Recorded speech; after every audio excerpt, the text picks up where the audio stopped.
अच्छा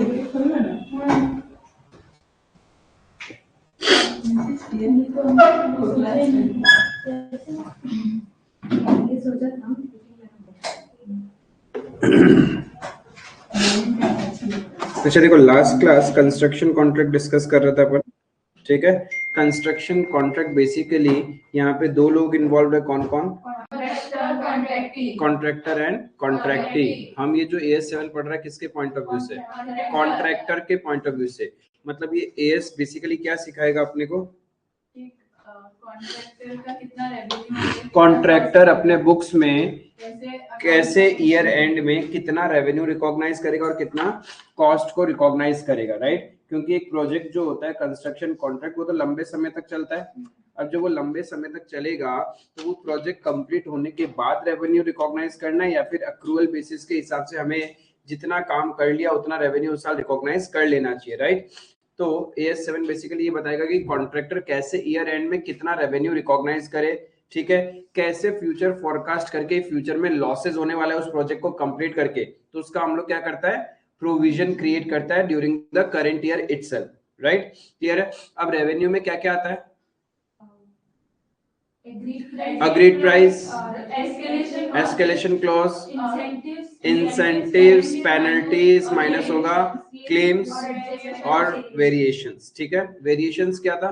कि मतलब अगर किसी कॉन्ट्रैक्टर को आपने बुलाया घर पे कि मतलब अलमारी बनानी है, फिर आपने कहा कि साथ में ये टेबल भी बना देना। जब जो स्पेसिफिक एसेट बनाने के लिए हमारा एग्रीमेंट हुआ या कॉन्ट्रैक्ट हुआ है, उसके अलावा आप कुछ एक्स्ट्रा एसेट भी बनाने के लिए बोल रहे हो, तो उसको हम वेरिएशंस बोलते हैं, राइट। कब? जब एक पर्टिकुलर कॉन्ट्रैक्ट में नंबर ऑफ एसेट्स ज्यादा होता है, एक से ज्यादा है, कब आप ईच एंड एवरी एसेट को सेपरेट कॉन्ट्रैक्ट मानोगे? सेपरेट प्रपोजल सबमिट किया गया है, सेपरेट नेगोशिएशन है, कॉन्ट्रैक्टर एंड कॉन्ट्रैक्टी दोनों के पास एक्सेप्ट एंड रिजेक्ट का ऑप्शंस है, रिलायबली मेजर्ड, तब जाके हम लोग ईच एंड एवरी कॉन्ट्रैक्ट को क्या करता है, ईच एंड एवरी एसेट को सेपरेट कॉन्ट्रैक्ट डील करता है। क्लियर है ये चीज? यहां तक ही समझा था हमने। कॉस्ट में क्या क्या आता है? directly relatable cost for that contract, directly attributable cost, where एक वो होगा ना अपोर्शन कॉस्ट, जनरल एक्सपेंसेस जो हम लोग अपोर्शन करते हैं, एट्रीब्यूट करते हैं। मैंने एग्जांपल लिया था, एक मैनेजर है, 2 प्रोजेक्ट में काम कर रहा है, तो उसको तो बांटना पड़ेगा ना उसका सैलरी को, तो अपोर्शन खर्चा भी उसमें आ जाएगा, प्लस जितना भी क्लेम्स वगैरह है वो सारा भी कॉस्ट का पार्ट बनेगा। Is it clear? देन एक प्रोजेक्ट में कितना परसेंट काम हो गया कैसे पता करेंगे? Physical proportion, not physical verification, physical proportion, survey, percentage of estimated total cost, percentage of estimated total cost.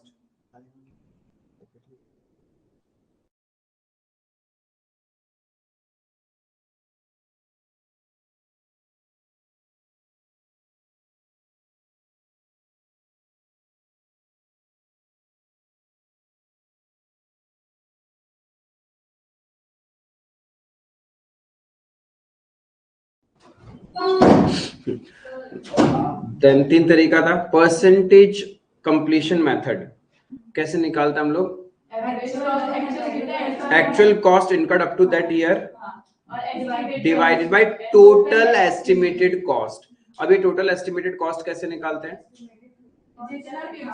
Yes, actual cost plus estimated future cost, वो ऐड हो जाएगा तो it is estimated total cost. यहां तक clear है? कोई problem नहीं था? 1 2 3 फिर उसके बाद और कुछ थ्योरेटिकल पढ़ा था कि हमने AS7 जो काम का आपको याद रखना चाहिए, इतना सारा चीज तो आपको क्वेश्चंस में नीडेड पड़ेगा ही, ठीक है। नंबर 1 डिस्कस कर लिया, 2 हो गया, 3 हो गया, 4 हो गया था, 5 हो गया एंड 6 भी हो चुका था।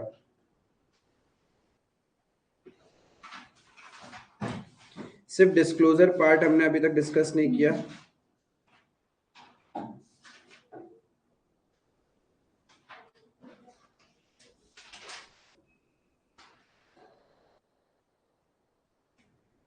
हाँ, एक कंसेप्ट है ना फाइनल आउटकम, प्रोजेक्ट का फाइनल आउटकम होगा या नहीं होगा ये हम फोरकास्ट कर पा रहे हैं या नहीं कर पा रहे हैं। ये फाइनल का आउटकम होगा तब हम लोग क्या करते हैं, तब हम लोग परसेंटेज कंप्लीशन मेथड को फॉलो करके रेवेन्यू एंड कॉस्ट को रिकॉग्नाइज करते हैं। लेकिन एक फाइनल आउटकम पॉसिबल नहीं लग रहा है, तब आप क्या करोगे? जितना मिल सकता है, जितना खर्चा लग गया वो तो तुम्हारा एक्चुअल कॉस्ट है, उसमें जितना तुम्हारा मिल सकता है, उस कॉस्ट में जितना पैसा रिम्बर्स हो जाएगा उतना ही आप क्या करोगे? उस ईयर रेवेन्यू मानोगे, वहां पे परसेंटेज कंप्लीशन नहीं लगेगा। Is it clear? Physical proportion कैसे था, कैसे पता करेंगे फिजिकल प्रोपोर्शन? जैसे अगर 2-4 तल्ला का बिल्डिंग बनना है तो 2 बन गया मतलब 50% काम हो चुका है, ठीक है, दैट इज फिजिकल प्रोपोर्शन। सर्वे में क्या होता है? कोई इंजीनियर आउटसाइड पार्टी आके बताएगा कि कितना परसेंट काम हो चुका है। कॉन्ट्रैक्ट कितना तरीके का हो सकता है? 2 तरह का, एक फिक्स प्राइस कॉन्ट्रैक्ट और एक cost plus contract. Fix price contract में क्या होगा? पहले से प्राइस फिक्स रहेगा, सर्टेन एस्केलेशन वगैरह का इम्पैक्ट आएगा उसके अंदर, subject to escalation. And where as cost plus में क्या होता है? जितना उसका कॉस्ट लगा वो plus certain percentage, that is cost plus contract. Clear है?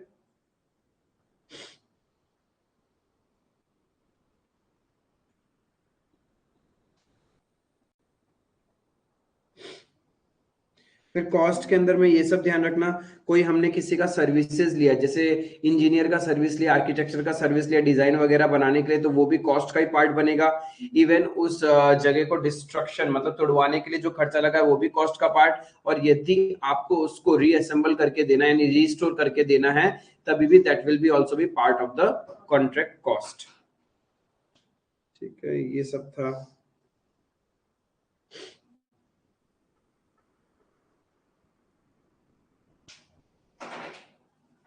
प्रोविजन बनाने का एंट्री क्लियर था? इफ टोटल प्रोजेक्ट में से हमें लॉस होने वाला है, जितना करंट ईयर में बुक हो गया एक्चुअल वो तो ठीक ही है, और जो फ्यूचर में होने वाला है उसके लिए हम लोग क्या करेंगे? प्रोविजन बना लेंगे as per the prudence concept. और कल को कॉन्ट्रैक्ट रेवेन्यू कॉस्ट आउटकम ये सब बाद में जाके बदल रहा है मेरा, that is change in accounting estimates बोल के हम लोग AS5 के अकॉर्डिंग डिस्क्लोजर करेंगे उसका। क्लियर है? ठीक, कुछ क्वेश्चन देखते हैं जहाँ डिस्क्लोजर पार्ट नहीं है, फिर एक बार डिस्क्लोजर वाला समझेंगे। डिस्क्लोजर पे भी क्वेश्चंस है।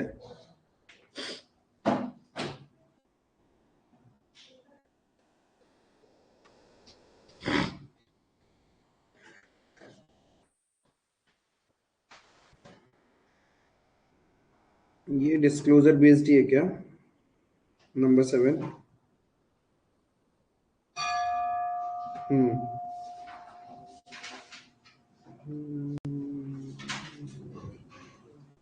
नंबर 8 कर सकते हैं, 8 करते हैं पहले। On 1st December X1, Vishwakarma construction company limited undertook a contract to construct a building for ₹85 lakh. ये 85 लाख को हम क्या बोलेंगे?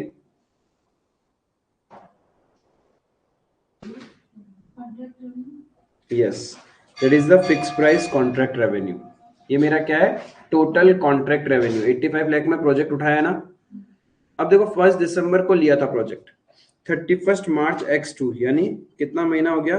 दिसंबर, जैन, फेब, मार्च, 4 महीना काम किया होगा करंट ईयर में।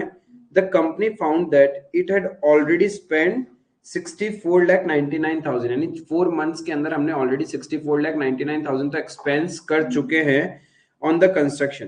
Prudent estimate of additional cost of completion was 32,01,000 यानी और कितना खर्चा होने वाला है? 32,01,000 रुपए, यानी 64,99,000 हो चुका और 32,01,000 होगा, तो यानी इस प्रोजेक्ट को कंप्लीट करने में 97 lakh, whereas total project revenue कितना है?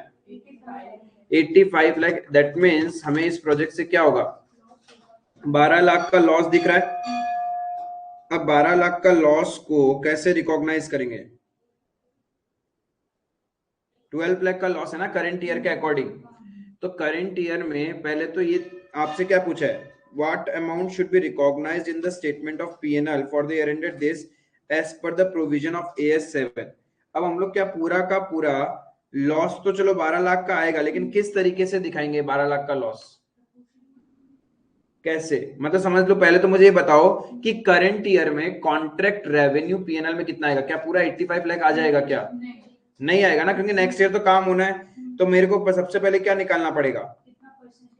परसेंटेज कंप्लीशन, वो कैसे निकालते हैं अपन?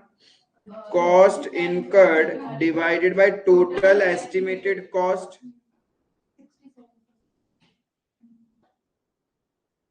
दैट इज 67% का मेरा क्या हो जाएगा? परसेंटेज कंप्लीशन है, यानी जितना परसेंट काम हो चुका हम उतना ही रेवेन्यू रिकॉग्नाइज करेंगे। तो पीएनएल जब अपना बनेगा तो बाय कॉन्ट्रैक्ट रेवेन्यू कितना आएगा? 85 लाख का 67%, दैट इज 56 लाख 95,000, जिसमें मेरा कॉन्ट्रैक्ट कॉस्ट कितना आएगा डेबिट साइड में? 64 लाख 99,000, जितना खर्चा लग चुका। तो क्या दिख रहा है आपको? 56 लाख 95,000 का रेवेन्यू और कॉस्ट कितना? 64 लाख 99,000। तो मेरा लॉस कितना दिख रहा है? ये तो करेंट ईयर में ही रिकॉग्नाइज हो गया 8,04,000। अब total project loss at the end of the year कितना है? 12 लाख, जिसमें से 8,04,000 तो रिकॉग्नाइज हो ही जाएगा। तो बाकी काम क्या करेंगे? टू प्रोविजन फॉर लॉस, कितना प्रोविजन बनाना पड़ेगा? 3,96,000 का प्रोविजन बनेगा। तो ऑटोमेटिकली क्रेडिट में बाय नेट लॉस 12 लाख आ जाएगा। क्लियर है? समझ में आया?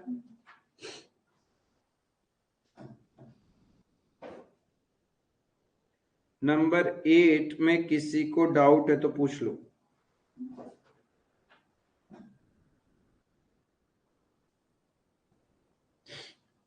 एट क्लियर है? ऑलरेडी प्रेजेंटेड है उसमें।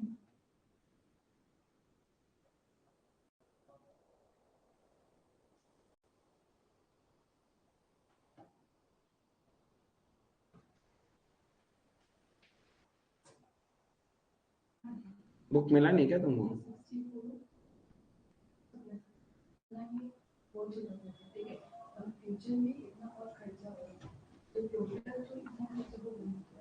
इतना हो चुका है 64 लाख 99,000 पर फ्यूचर में और 32 लाख 100,000 और खर्चा हो गया। तो अब जो इसका टोटल खर्चा कितना है तो दोनों को ऐड करेंगे। तो जो फॉर्मूला है उसमें अभी तक कितना खर्चा हो चुका डिवाइडेड में कितना टोटल खर्चा होगा मल्टीप्लाई करेंगे तो परसेंटेज निकल जाएगा। ये क्लियर है?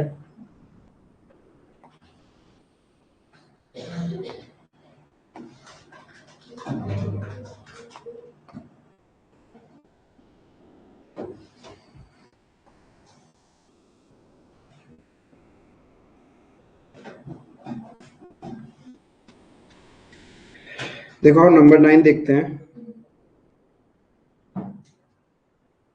A construction contractor has a fixed price contract for 9,000 lakhs, fixed price है, to build a bridge in 3-year time, 3 साल के अंदर में उसको क्या करना है? ब्रिज बना के देना है। A summary of some of the financial data is as under: initial amount of revenue agreed in contract, first year में 9,000 लाख, सेकेंड ईयर में भी इतना और थर्ड ईयर में भी इतना। फिक्स प्राइस है तो रेवेन्यू तो सेम ही रहा, हो सकता है ऊपर नीचे हो सकता था ड्यू टू एस्केलेशन वगैरह कुछ भी, लेकिन उतना ही है। फिर देखो नीचे लिख दिया वेरिएशन इन रेवेन्यू। अब हुआ ना वेरिएशन, पहला साल जब कॉन्ट्रैक्ट मिला था तब डिसाइडेड था कि 9,000 लाख का कॉन्ट्रैक्ट है, इतने में आपको काम कंप्लीट करके देना है। But due to variation, variation का मतलब कुछ और बनाने के लिए बोल दिया, तो उसके लिए हमने अलग से और चार्ज किया 200 लाख। ठीक है, तो सेकेंड ईयर में ही चार्ज किया और थर्ड ईयर में 200 lakh. Contract cost incurred up to the reporting date, अलग अलग साल का दिया हुआ, ईयर 1, ईयर 2 और ईयर 3। बस स्टार ध्यान रखना कि क्या बोल रहा है। पहला स्टार में क्या बोल रहा है? ये includes ₹1 lakh for standard material stored at the site to be used in year 3 to complete the work. मतलब year 3 का खर्चा है जो year 2 में basically it is the closing stock of year 2। अरे मटेरियल भाई तुमको ब्रिज बनाना है तो सीमेंट विमेंट ये सब तो क्वांटिटी में लाया होगा ना। कुछ ईयर 2 तक यूज हो चुका, कुछ जो बच गया वो क्या होगा? ईयर 3 में यूज होगा। देन डबल स्टार का मतलब excludes ₹100 lakh for standard material brought forward from year 2, यानी इस 8100 के अंदर अभी तक 100 लाख का खर्चा इंक्लूडेड नहीं है। जो पिछला साल का क्लोजिंग स्टॉक था वो ईयर 3 में तो कंज्यूम हुआ होगा, तो उन्होंने 8100 में उसको कंसिडर नहीं किया है। फिर नीचे लिखा estimated profit for whole contract, हर साल का प्रॉफिट बता रखा है। यू आर आस्किंग, और नीचे बोलते हैं variation in cost and revenue in year 2 has been approved by customer, मतलब उन्होंने एक्सेप्ट कर लिया है। Compute year wise amount of revenue, expense, contract cost to complete and profit और loss to be recognised in statement of PNL. ठीक है जी, तो हर साल का मुझे ये बताना है पीएनएल में कितना रेवेन्यू, कितना कॉस्ट, कितना प्रॉफिट हम रिकॉर्ड कर रहे हैं। ईयर 1 की मैं बात करूं, ईयर 1 की मैं बात करूं तो हमारा खर्चा कितना, मतलब परसेंटेज कंप्लीशन तो देखना पड़ेगा ना। हमने एक्सपेंस किया है 2093, टोटल एस्टिमेटेड कॉस्ट कितना है 2093, तो ईयर 1 में लग चुका, और फ्यूचर में कितना लगेगा। हाँ टोटल बता रहे हो ना तुम, यस 8050।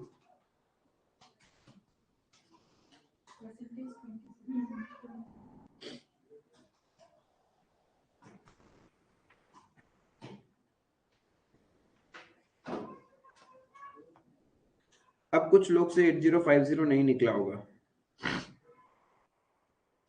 श्योर है। कैसे निकाला 8050?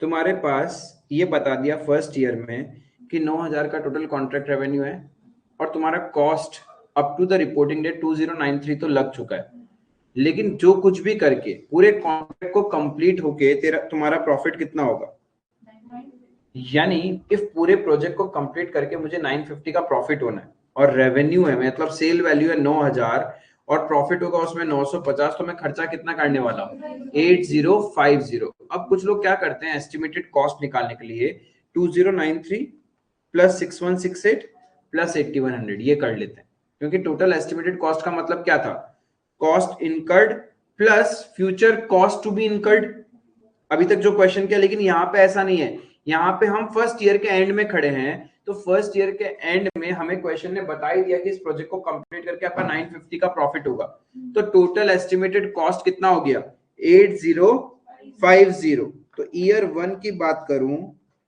तो मेरा टोटल एस्टिमेटेड कॉस्ट 9000 माइनस 950 8050। तो now we can calculate total cost पता है, और करंट ईयर में 2093 इनकर कर चुके हैं, तो परसेंटेज कंप्लीशन निकल जाएगा।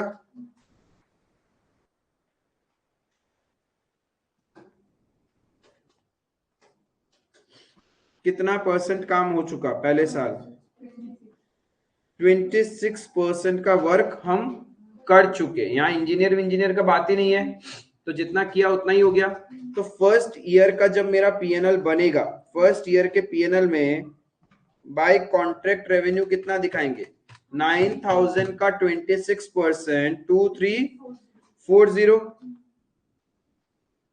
एंड कॉन्ट्रैक्ट कॉस्ट कितना दिखाएंगे 2093, तो balance is my net profit of current year. If पूरा लॉस हो रहा होता तब हम प्रोविजन बनाते हैं ना, फ्यूचर प्रॉफिट के लिए तो कुछ करते नहीं, प्रूडेंस मना कर देता है। तो मेरा फर्स्ट ईयर के एंड में पीएनएल में कितना एनपी आ जाएगा 247, कहानी खत्म। क्लियर है फर्स्ट ईयर? फर्स्ट ईयर में किसी को प्रॉब्लम? अब बात करते हैं सेकंड ईयर की। सेकंड ईयर में हमारा टोटल कॉन्ट्रैक्ट रेवेन्यू बदल रहा है, कितना हो गया 9200, और मेरा प्रॉफिट कितना होगा इसमें 1000 का प्रॉफिट होगा, यानी टोटल एस्टिमेटेड कॉस्ट ईयर 2 में जाके कितना हो गया, ये हर साल बदल सकता है भाई, बिकॉज इट इज एस्टिमेशन। तो मेरा 8200 का टोटल कॉस्ट होना है। अभी तक हमने कितना काम कर दिया 6168, जिसमें से 100 तो क्लोजिंग स्टॉक ही है, वो खर्चा थोड़ी ना हो गया, वो तो नेक्स्ट ईयर कंज्यूम करोगे ना। हम कॉस्ट किसको मानते हैं, जो इनकर हो चुका है, जो हमने यूज किया है। आपने मटेरियल खरीदा लेकिन अभी तक उसको बिल्डिंग में यूज ही नहीं किया, और नेक्स्ट ईयर यूज करोगे, तो करंट ईयर का कॉस्ट ऑफ मटेरियल कंज्यूम में नहीं आएगा। क्लोजिंग स्टॉक तो अलग से जाता है, बैलेंस शीट के अंदर में कॉस्ट थोड़ी ना होता है, वो तो एसेट हो गया तुम्हारा, राइट। तो मेरा कॉस्ट इनकर्ड टिल ईयर 2, यानी कैन आई से 6068 includes the expenses of year 1 also, क्योंकि हम ईयर 2 के एंड में देख रहे हैं, तो that means year 1 plus year 2। 6068 का एक्सपेंस हो चुका, टोटल खर्चा कितने होने वाला है, डिवाइडेड बाय 8200 इंटू 100, तो 74% काम मेरा क्या हो चुका है, कंप्लीट हो चुका है। तो टिल ईयर 2 के एंड तक हम 74% रेवेन्यू रिकॉग्नाइज कर सकते हैं। तो जब मैं पीएनएल में लिखूंगा, देखना अच्छे से देखना, बाय कॉन्ट्रैक्ट रेवेन्यू मेरा 74% किसका, 9200 का, क्योंकि ईयर 2 में मेरा टोटल कॉन्ट्रैक्ट रेवेन्यू कितना 9200 का 74% 6808। लेकिन इसमें से ये तो टिल ईयर 2 तक का है ना, टिल का मतलब क्या, स्टार्टिंग डेट से लेके आज तक। कुछ रेवेन्यू तो आपने ईयर 1 में रिकॉग्नाइज कर ही लिया ना, पिछले साल ही कितना परसेंट कितना वैल्यू रिकॉग्नाइज कर लिया था, 2340 नहीं था क्या ईयर 1 में, अरे 9000 का 26% ही तो किया था आपने, 2340। तो ईयर 2 के एंड तक आते आते आपका टोटल कॉन्ट्रैक्ट रेवेन्यू बन रहा है 68, जिसमें से 2340 तो पिछले साल ही रिकॉग्नाइज कर चुके हैं हम। 4468 मेरा करंट ईयर में रेवेन्यू रिकॉग्नाइज्ड होगा। अब मेरा खर्चा, टोटल खर्चा कितना लगा है करंट ईयर में, 6068, जिसमें से कुछ कॉस्ट तो पिछले साल वाला भी तो एडेड है जो लास्ट ईयर का पीएनएल में जा चुका। तो टू कॉन्ट्रैक्ट कॉस्ट 6068 माइनस कितना 2093 3975, तो नेट प्रॉफिट आ जाएगा बैलेंसिंग फिगर 493। अरे जीरो कहां से आ रहा है, 4468 का रेवेन्यू, 3975 लाख का वो, और 4930 का प्रॉफिट, कैसे पॉसिबल है, 493 लैक्स का प्रॉफिट। ईयर 3 में 100% हो जाएगा।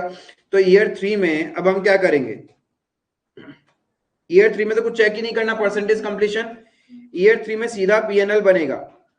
अब रेवेन्यू कितना 9200, जिसमें से फर्स्ट ईयर रिकॉग्नाइज कर चुके हम 2340, वो हट जाएगा, और सेकेंड ईयर में रिकॉग्नाइज कर चुके 4468, तो थर्ड ईयर में कितना रिकॉग्नाइज होगा 2392।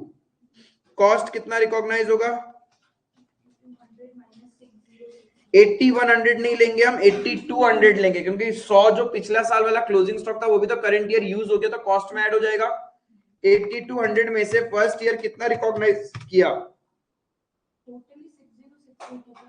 तो हाँ टोटल माइनस कर दो 6068, तो 2132 is my contract cost for the third year as per accrual basis. तो मेरा एनपी कितना 260, तीनों साल के एनपी को ऐड करो तो 260 प्लस 493 प्लस फर्स्ट ईयर का 247,000, वही आना चाहिए। बट हमने क्या किया, अक्रूवल बेसिस से हर साल का अकाउंटिंग किया।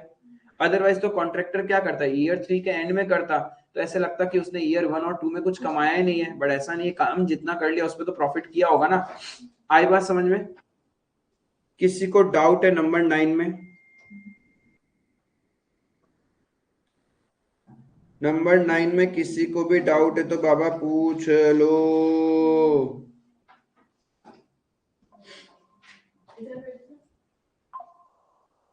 Following particulars are extracted in respect of a contract for the year ending 31st March X2. Material use की हमने 71 lakh, labor 36 lakh, hire charges of plant 10 lakh, other contract cost 15 lakh, labor charges 2 lakh are still outstanding on 31st March. Outstanding है तो क्या हुआ, cost में तो add होगा, खर्चा तो हो ही गया। It is estimated that by spending further 33,50,000 the work can be completed in all respect. तो सबसे पहले टोटल एस्टिमेटेड कॉस्ट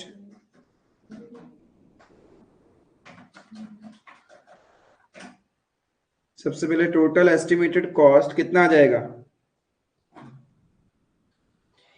एक तो मटेरियल लग गया, 71 लाख का मटेरियल, लेबर कितना 36 लाख,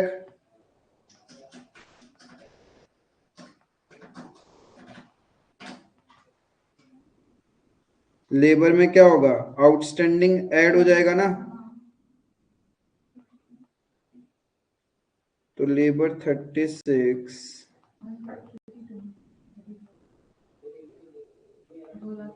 आउटस्टैंडिंग 2 लाख आउटस्टैंडिंग होगा। नहीं आएगा, चांसेस तो नहीं लगा, किधर चला जाएगा, तो तुम लेके तो आओ।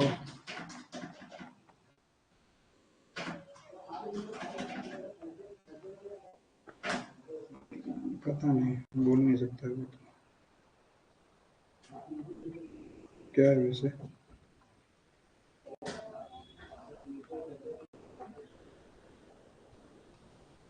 ठीक है, ठीक है, कोई बात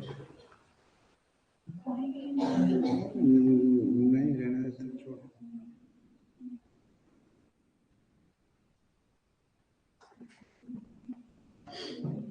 टोटल एस्टिमेटेड कॉस्ट कितना हो गया? 1 करोड़ 67 लाख। तो तुम लोग तो कुछ और बोल रहा था। अब ऊपर वाला बोल रहा था, मैं कुछ इतना कर नहीं पाया। वो तो भाई करंट ईयर का कॉस्ट हुआ, हम तुम लोग से पूछ रहा था total estimated cost 1 crore 67 lakh 50,000।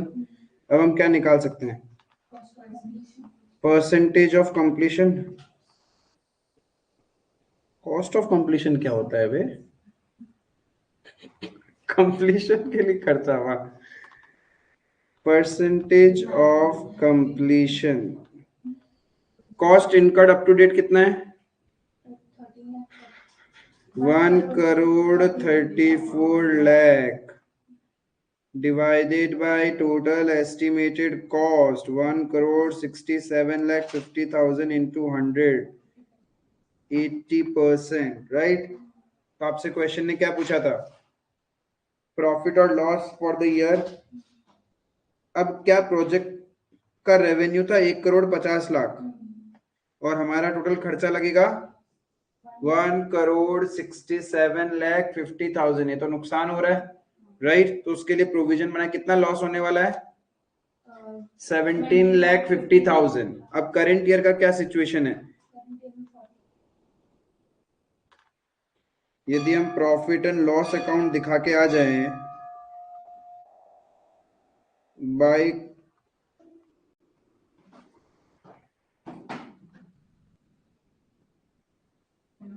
For the year ended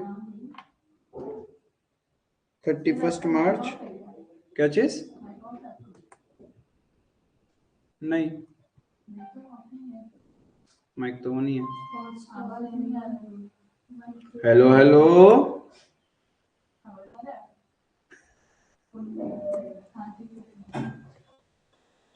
आना तो चाहिए था। For the year ended 31 March by contract revenue total 1 crore 50 lakh था ना, 1.50 करोड़ का 80% कितना हो गया? 1 crore 20 lakh to contract cost कितना इनकर कर लिया हमने? 1 करोड़ 34 लाख, राइट? तो करंट ईयर के अकॉर्डिंग लॉस कितना आ रहा है? 14 लाख, लेकिन टोटल लॉस कितना होने वाला है? तो कितना प्रोविजन फॉर लॉस बनेगा? प्रोविजन फॉर लॉस कितना? 3,50,000 by net loss 17,50,000।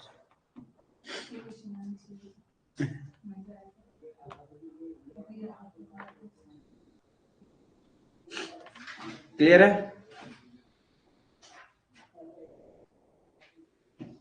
कोई दिक्कत?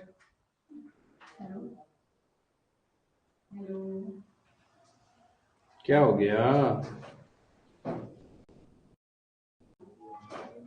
ठीक है तो है।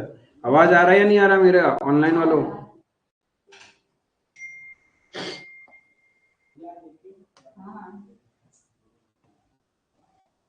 नंबर 10 हो गया।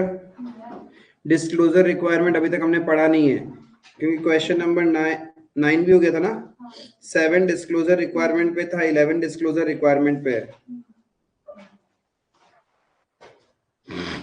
Of a tar with its customer, initial tender price agreed is 220 crore, तो रेवेन्यू कितना दिखा रहा है? 220 crore. At the start of the contract it is estimated that total cost of the will be incurred 200, तो 20 करोड़ का profit होगा, उसको लग रहा था. At the end of year 1 this estimation stands revised to 202 crore, तो year 1 के एंड में total estimated cost of a project is 202 crore. Assume that the construction is expected to be completed in 3 years. During year 2 the customer has requested for a variation in the contract. As a result of that the total contract value will increase by rupees 5 crore. तो year 2 में जाके मेरा contract revenue कितना बन जाएगा? 225 crore revenue. अरे भाई first year में जब आपने कॉन्ट्रैक्ट लिया तब तो आपको फिक्स प्राइस कितना था? 220 करोड़ में. अब ईयर 2 में जाके वो बोलता है कि ये और बना दीजिए एक्स्ट्रा चीज, तो उसके लिए आपने कितना चार्ज किया? 5 करोड़. तो ईयर 2 के हिसाब से आपका टोटल कॉन्ट्रैक्ट रेवेन्यू अब कितना हो जाएगा? 225 करोड़. तो यानी देखो year 1, year 2, year 3 contract revenue की बात करूं, टोटल कॉन्ट्रैक्ट रेवेन्यू ईयर 1 के अकॉर्डिंग 220, ईयर 2 के according 225, and cost will increase by rupees 3 crore. Total estimated cost year 1 के अकॉर्डिंग टोटल एस्टिमेटेड कॉस्ट कितना है? 202 करोड़. वेर एज ईयर 2 के अकॉर्डिंग 3 करोड़ और बढ़ जाएगा, दैट इज 205 करोड़.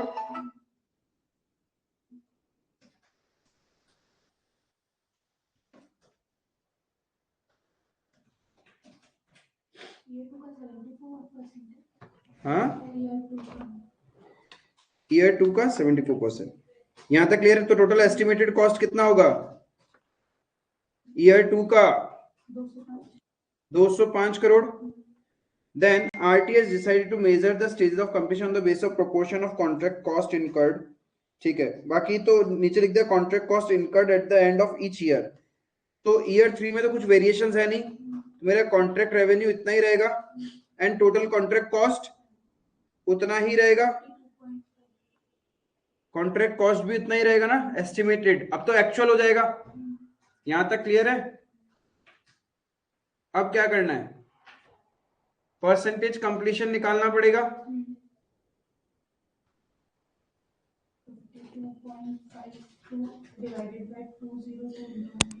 पर अच्छा, कॉस्ट इनकर्ड ईयर 1 में कितना कॉस्ट इनकर्ड हो गया?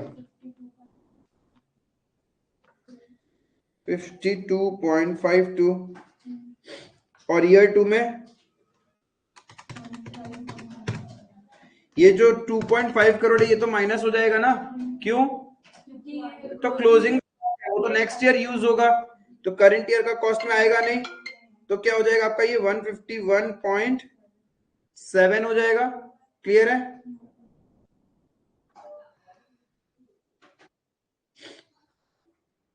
उसके बाद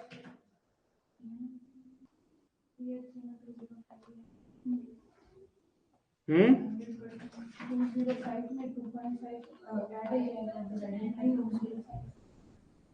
205 में तो इंक्लूडेड ही है ना. ऐसा कहां बोला इंक्लूडेड नहीं है? ऐड क्यों होगा? हाँ वही, 100% से ज्यादा तो हो नहीं सकता ना. आपका प्रीवियस क्वेश्चन जो किया था वहां पे स्टार मार्क दिया था उन्होंने कि यहाँ पे अभी तक हमने वो क्लोजिंग स्टॉक वाला ऐड नहीं किया, बट यहाँ तो कुछ नहीं लिखा, that means it is included. ठीक है.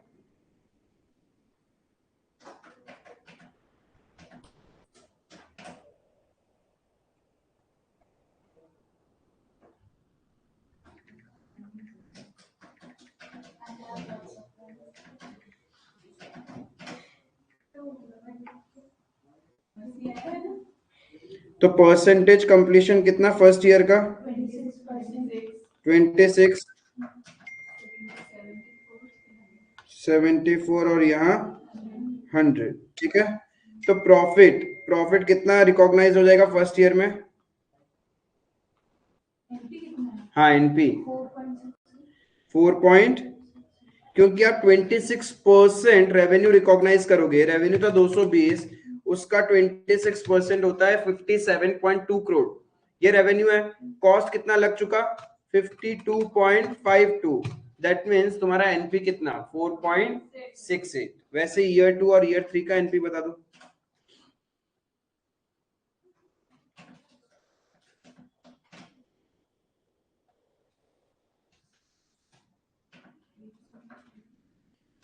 कितना? कैसे आपका? How come? अब आप एक चीज देखो, आपने 74% काम कर दिया, तो टोटल कॉन्ट्रैक्ट रेवेन्यू है 225, उसका 74% 166.5 करोड़ होता है, जिसमें से पिछले साल रेवेन्यू इतना रिकॉग्नाइज कर चुके हैं 57.2, तो 109.3 का तो रेवेन्यू है। अब कॉस्ट, टोटल एस्टिमेटेड कॉस्ट कितना है? 205। क्या चीज? कैसे कॉस्ट ऑफ रेवेन्यू? अब कॉस्ट टोटल कितना है ईयर 2 में? 205। 205 का 74 हमने इनकर कितना किया है? 154 नहीं, हम वो 0.5 क्या नहीं दिया तुम? हमसे वो 166 में से वो 52. अच्छा, तुम्हारा देखो cost incurred at the end of each year 154.20 है ना, तो उसमें से 52.52 तो पिछला साल का है, और प्लस ये 2.5 करोड़ भी माइनस होगा। तुम्हारा ईयर 2 के एंड में आते आते टोटल कितना खर्चा लग चुका है? 151.7, जिसमें से 52.52 तो पिछला साल ही लगा, तो 99.18 करोड़ ही तो ईयर 2 में कॉस्ट इनकर्ड हुआ है। तो माइनस 99.18 करेंगे तो प्रॉफिट फॉर ईयर 2 आ जाएगा ना 10.12 करोड़। अरे ये समझ में आया क्या? देखो भाई, ईयर 2 में आपने टोटल कॉस्ट किया 151.2, ईयर 2 में नहीं, टिल ईयर 2, तो इसमें 151.7 में ईयर 1 का कॉस्ट तो इंक्लूडेड है ना, तो वो माइनस करेंगे तो सिर्फ ईयर 2 में जितना खर्चा किया वो निकल गया। क्लियर है? रेवेन्यू में भी 74% ऑफ 225 करोड़, उतना टोटल कॉन्ट्रैक्ट रेवेन्यू है जो अक्रू हो चुका है टिल ईयर 2, जिसमें से कुछ हमने ईयर 1 में रिकॉग्नाइज कर लिया, जो रिकॉग्नाइज कर लिया वो हटा दो, तो बाकी बचा हुआ ईयर 2 में रिकॉग्नाइज करेंगे, दैट इज 109.3, तो आपको मिल जाएगा एनपी फॉर ईयर 2, और फिर वैसे ही करके ईयर 3 का निकले। चाहे आपको पीएनएल बना के करना है, पीएनएल बना के कर लो, आपको स्ट्रेट प्रेजेंटेशन करना है तो आप ऐसे भी कर सकते हैं जो ऑलरेडी दिया हुआ है।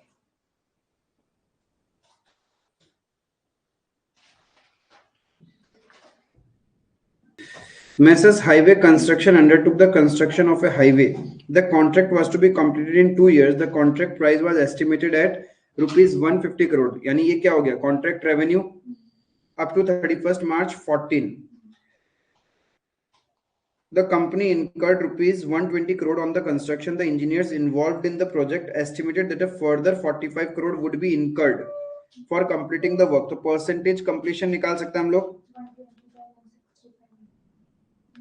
परसेंटेज कंप्लीशन क्या हो गया? कॉस्ट इनकर्ड है 120 करोड़, टोटल एस्टिमेटेड कॉस्ट कितना हो गया? 165 करोड़, तो 120 divided by 165, it is 72.72%। Then question ने एक्सट्रैक्ट ऑफ पीएनएल पूछा है, तो messrs highway construction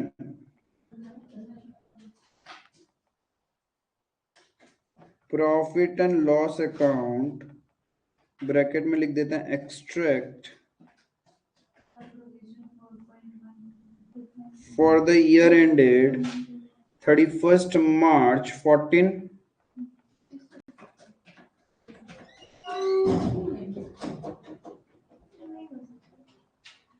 bye contract revenue, तुम्हारा टोटल कॉन्ट्रैक्ट था 150 करोड़ का,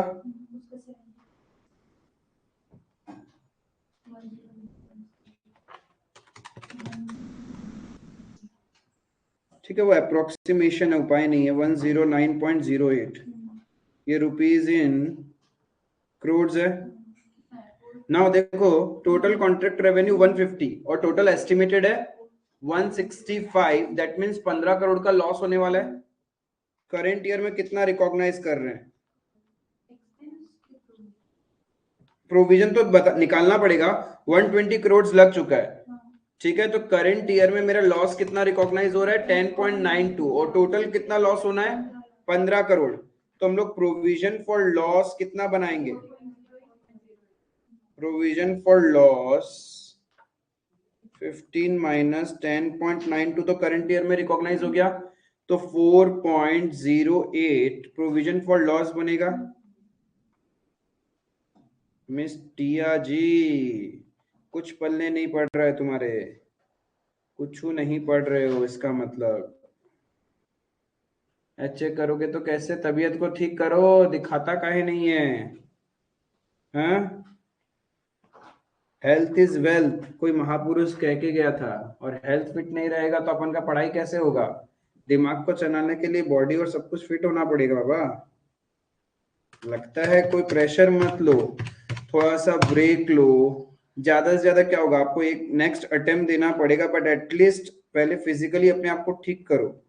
आपका हेल्थ ठीक नहीं रहेगा, जबरदस्ती ब्रेन को पुश करोगे, नेक्स्ट स्टेज इज डिमोटिवेशन, उसका नेक्स्ट स्टेज है डिप्रेशन, और उसके नेक्स्ट स्टेजेस बहुत भयानक है।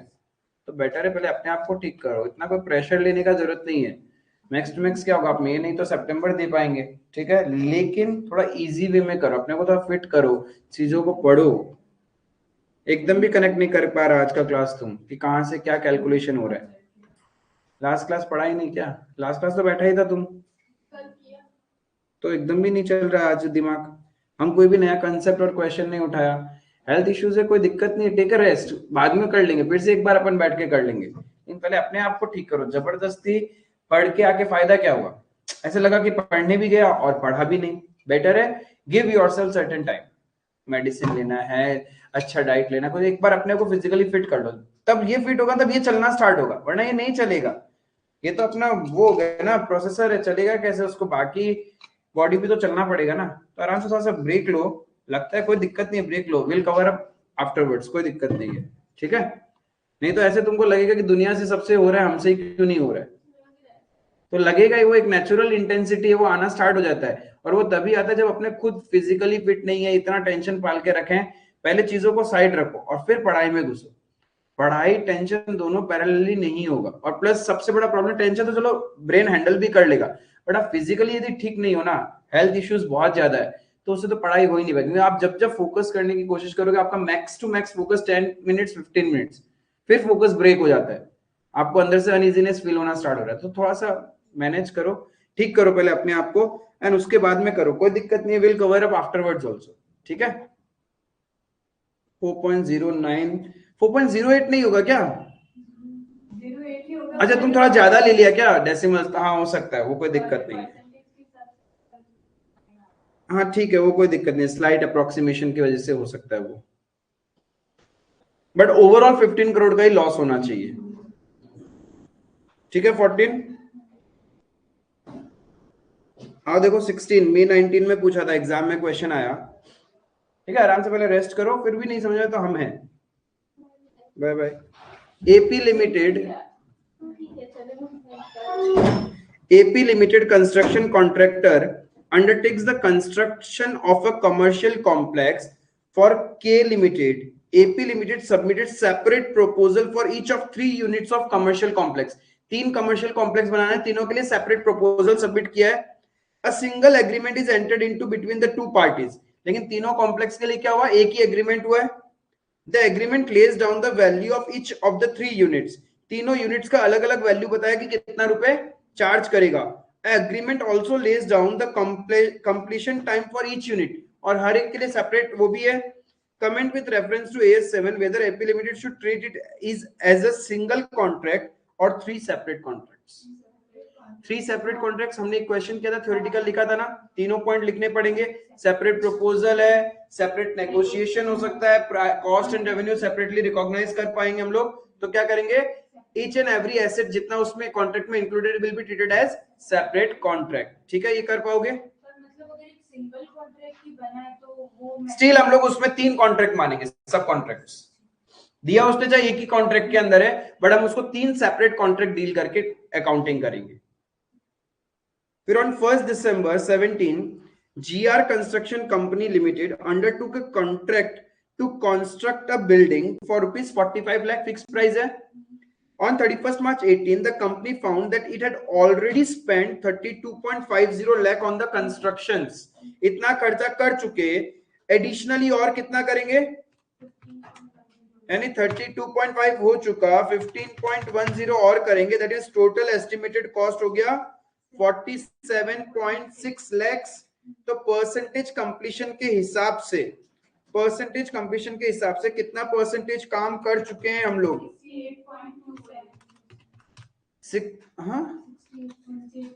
15.10 डिवाइडेड बाय 47.6%। अरे 32.50 होगा ना, आप 15.10 अच्छा, एडिशनल कॉस्ट ऑफ, अच्छा सॉरी मेरे को 32.50 डिवाइडेड बाय 47.6 यानी 68.28%, 68.28% कंप्लीट हो चुका है। तो हम कितना रेवेन्यू रिकॉग्नाइज करेंगे, 45 लाख का 68.25 सॉरी हाँ 25%, 30.71 या जितना भी अप्रोक्सीमेशन चल रहा है ना, ठीक है, तो कोई दिक्कत नहीं, उसमें वर्ड बीच एग्जाम में क्या करना, ब्रैकेट में अप्रोक्स वर्ड यूज कर लेना। प्रोजेक्ट से फायदा हो रहा है, नुकसान नुकसान हो रहा है, तो यानी प्रोविजन फॉर लॉस भी आएगा और करंट ईयर में बाय नेट लॉस आएगा।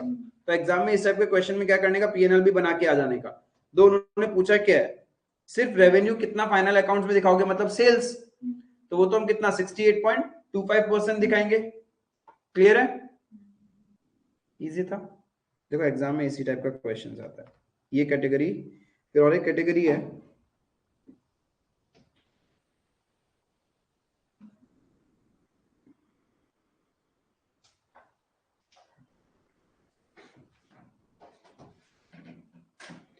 Seventeen.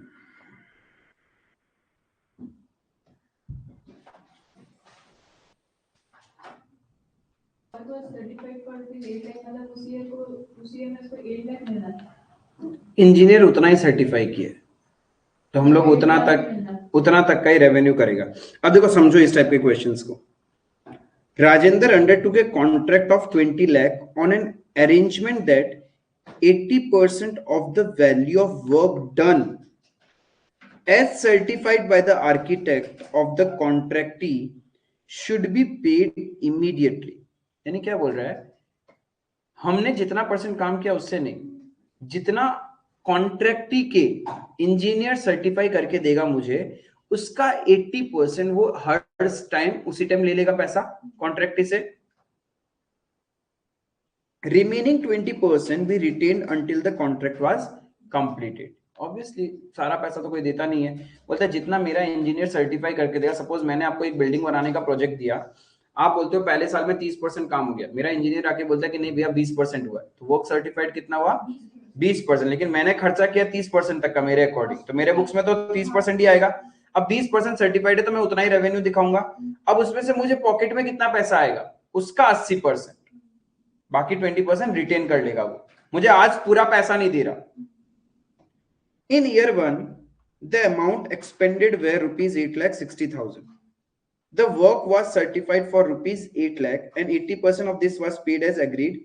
It was estimated that future expenditure to complete the contract would be 10 lakh.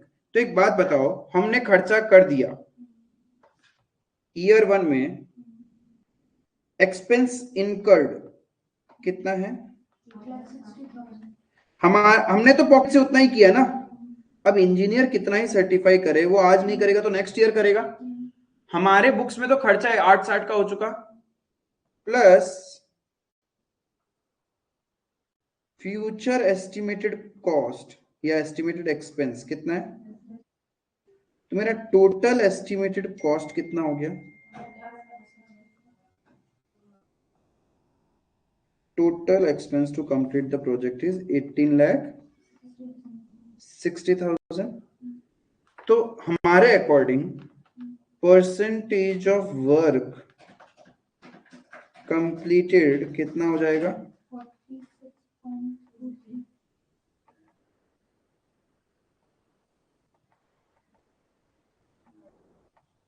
8,60,000 divided by 18,60,000 46.24 हो जाएगा, क्योंकि 236 है ना, 46.24%। क्लियर? तो पूरा प्रोजेक्ट कितना वैल्यू का था? 20 लाख, और टोटल खर्चा है 1860, यानी प्रोविजन फॉर लॉस तो बनाना ही नहीं है। तो रेवेन्यू टू बी रिकॉग्नाइज्ड कितना होगा? 9,24,800।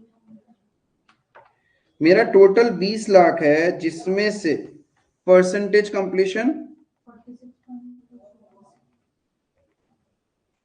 9,24,800। क्लियर है ये? इतना हम सेल रिकॉग्नाइज करेंगे।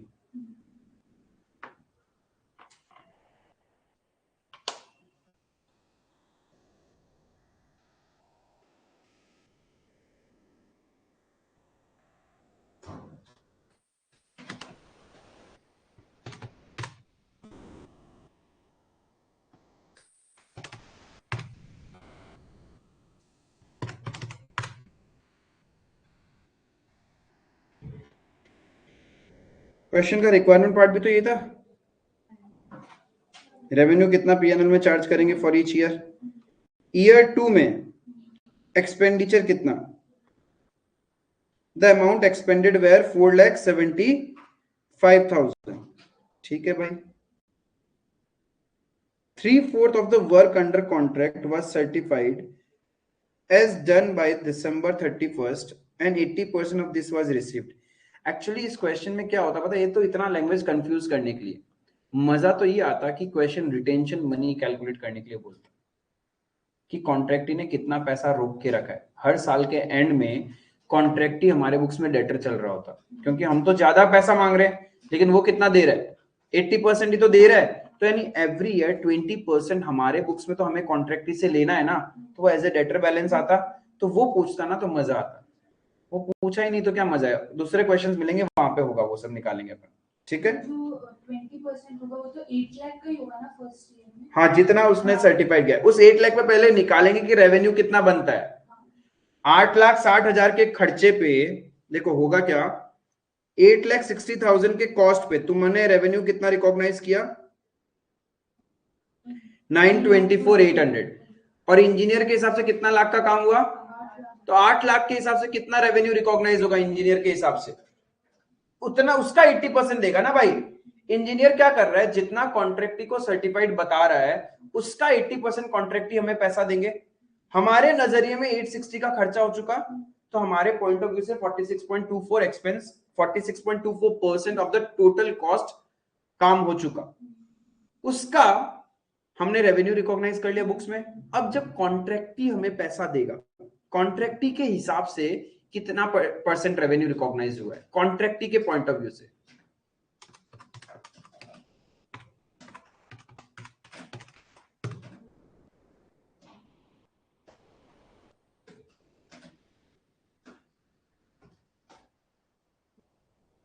$924,600 या 924,800?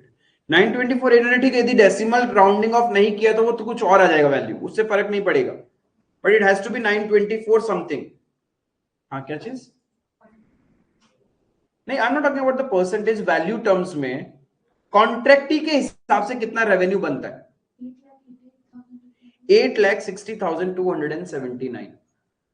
देखो 8,60,000 का कॉस्ट में हम बोल रहे हैं कि हमारा सेल वैल्यू कितना है? 924,800।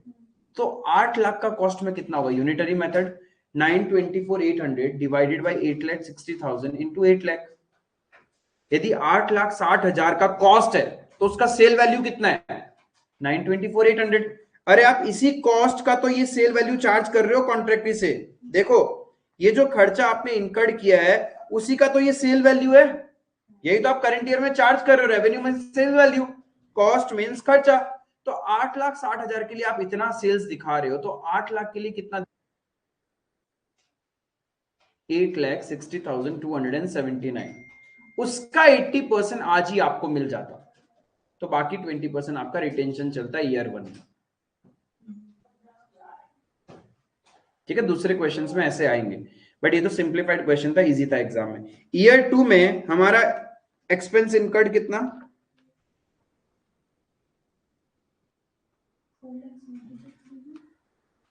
4,70,000। और ईयर 2 में क्या बोला, और कितना खर्चा लगेगा ईयर 3 में?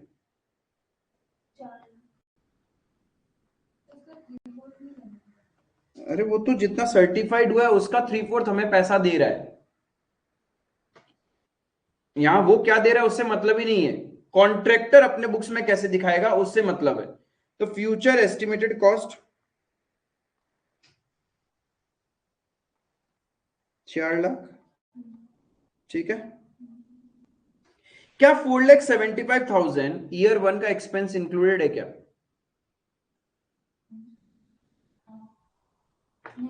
नहीं, ढंग से पढ़ो बाबा, वो सिर्फ ईयर 2 का इनकर्ड बोला है। तो हमने ईयर 1 में भी तो एक्सपेंस किया।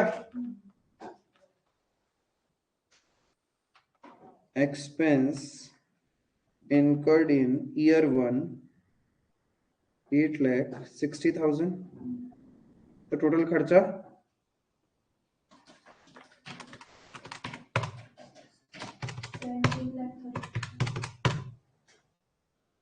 17 लाख।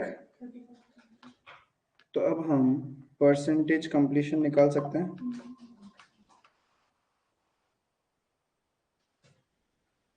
टोटल कितना खर्चा हो गया? अरे 475 प्लस 860, 13,35,000 ईयर 2 तक खर्चा हो चुका है। और टोटल कितना होना है? 1735 इंटू 100, 76.95 अप्रोक्स। ठीक है, तो रेवेन्यू टू बी रिकॉग्नाइज्ड कितना होगा? 20 लाख का 95% माइनस जो ईयर 1 में हम रिकॉग्नाइज कर चुके हैं 924,800, बिकॉज 76.95 में 46.24 तो ईयर 1 का भी तो है। ये टोटल खर्चा है अप टू डेट, तो कितना रिकॉग्नाइज हो जाएगा? 6,14,200। ईयर 3 में तो कुछ करने का जरूरत ही नहीं है।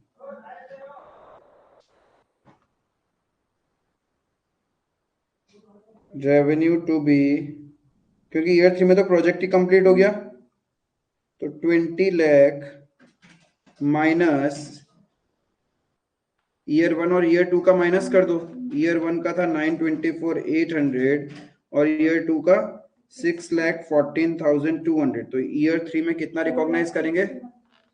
4,61,000।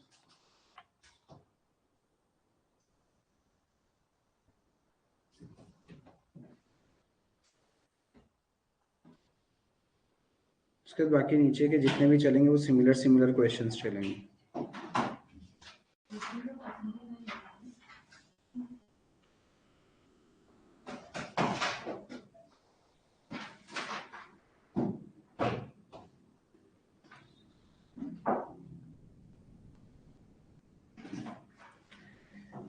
देखो 2-3 डिस्क्लोजर है। एक है जनरल डिस्क्लोजर, एक वो डिस्क्लोजर जब मेरा कॉन्ट्रैक्ट कंप्लीट नहीं हुआ अभी तक चल रहा है, तो बोलता है जनरली हर एक कंस्ट्रक्शन कॉन्ट्रैक्ट में ये 3 डिस्क्लोजर आपको देने चाहिए by way of notes to accounts. पहला चीज कि कितना कॉन्ट्रैक्ट रेवेन्यू आपने करंट ईयर में रिकॉग्नाइज किया है, करंट पीरियड में हमने कितना कॉन्ट्रैक्ट रेवेन्यू रिकॉग्नाइज किया है। कॉन्ट्रैक्ट रेवेन्यू रिकॉग्नाइज करने के लिए मेथड कौन सा यूज किया है? परसेंटेज कंप्लीशन यूज किया है, सर्वे यूज किया है, या फिर फिजिकल प्रोपोर्शन? कौन सा यूज किया है वो मेथड भी आपको डिस्क्लोज करना है, ठीक है। Then method use to determine the stage of completion of contract in progress, यानी जो कॉन्ट्रैक्ट अभी तक चल रहा है उसके लिए आपने कितना परसेंटेज काम बाकी है, उसके लिए कौन सा मेथड्स यूज किया। यहाँ में दोनों सेम ही है। Method use to determine the contract revenue recognised in the period, या फिर मेथड, अब इसमें कौन सा आएगा नंबर 2 में? यस, फिक्स प्राइस चल रहा है या फिर कॉस्ट प्लस कॉन्ट्रैक्ट है, वो वाला बताना है। तो फिक्स प्राइस के बेसिस पे हमने कैलकुलेशन किया है। वेयर थर्ड पॉइंट में कौन सा आ जाएगा? वो percentage of total estimated cost लिया है, सर्वे लिया है, या फिर फिजिकल प्रोपोर्शन लिया। तो ये 3 जनरल डिस्क्लोजर है जो थ्योरेटिकल पॉइंट ऑफ व्यू है।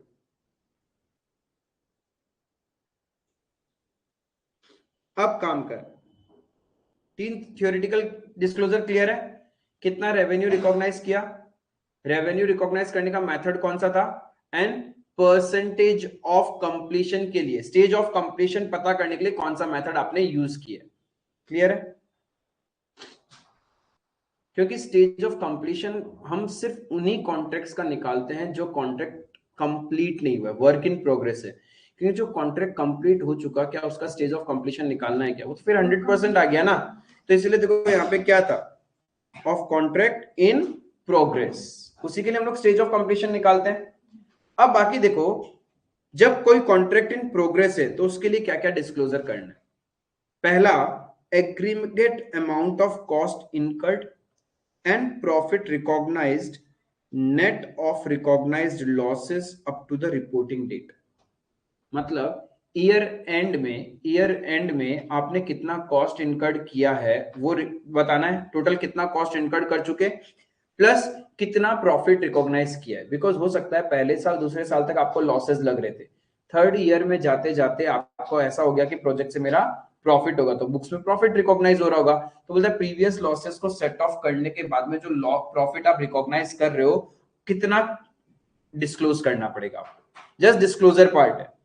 सेकंड में पूछा था amount of advance received. Amount of advance received बोले तो कॉन्ट्रैक्टी से आपको कितना पैसा एडवांस में मिल जाएगा। कभी कभी क्या होता है, हम कॉन्ट्रैक्ट लेते हैं लेकिन हम सामने वाले को क्या बोलते हैं, भैया 20% तो अभी दे दीजिए, या 30% आपको एडवांस पे करना पड़ेगा, फिर जैसे जैसे काम होगा उसमें एडजस्ट कर लेना।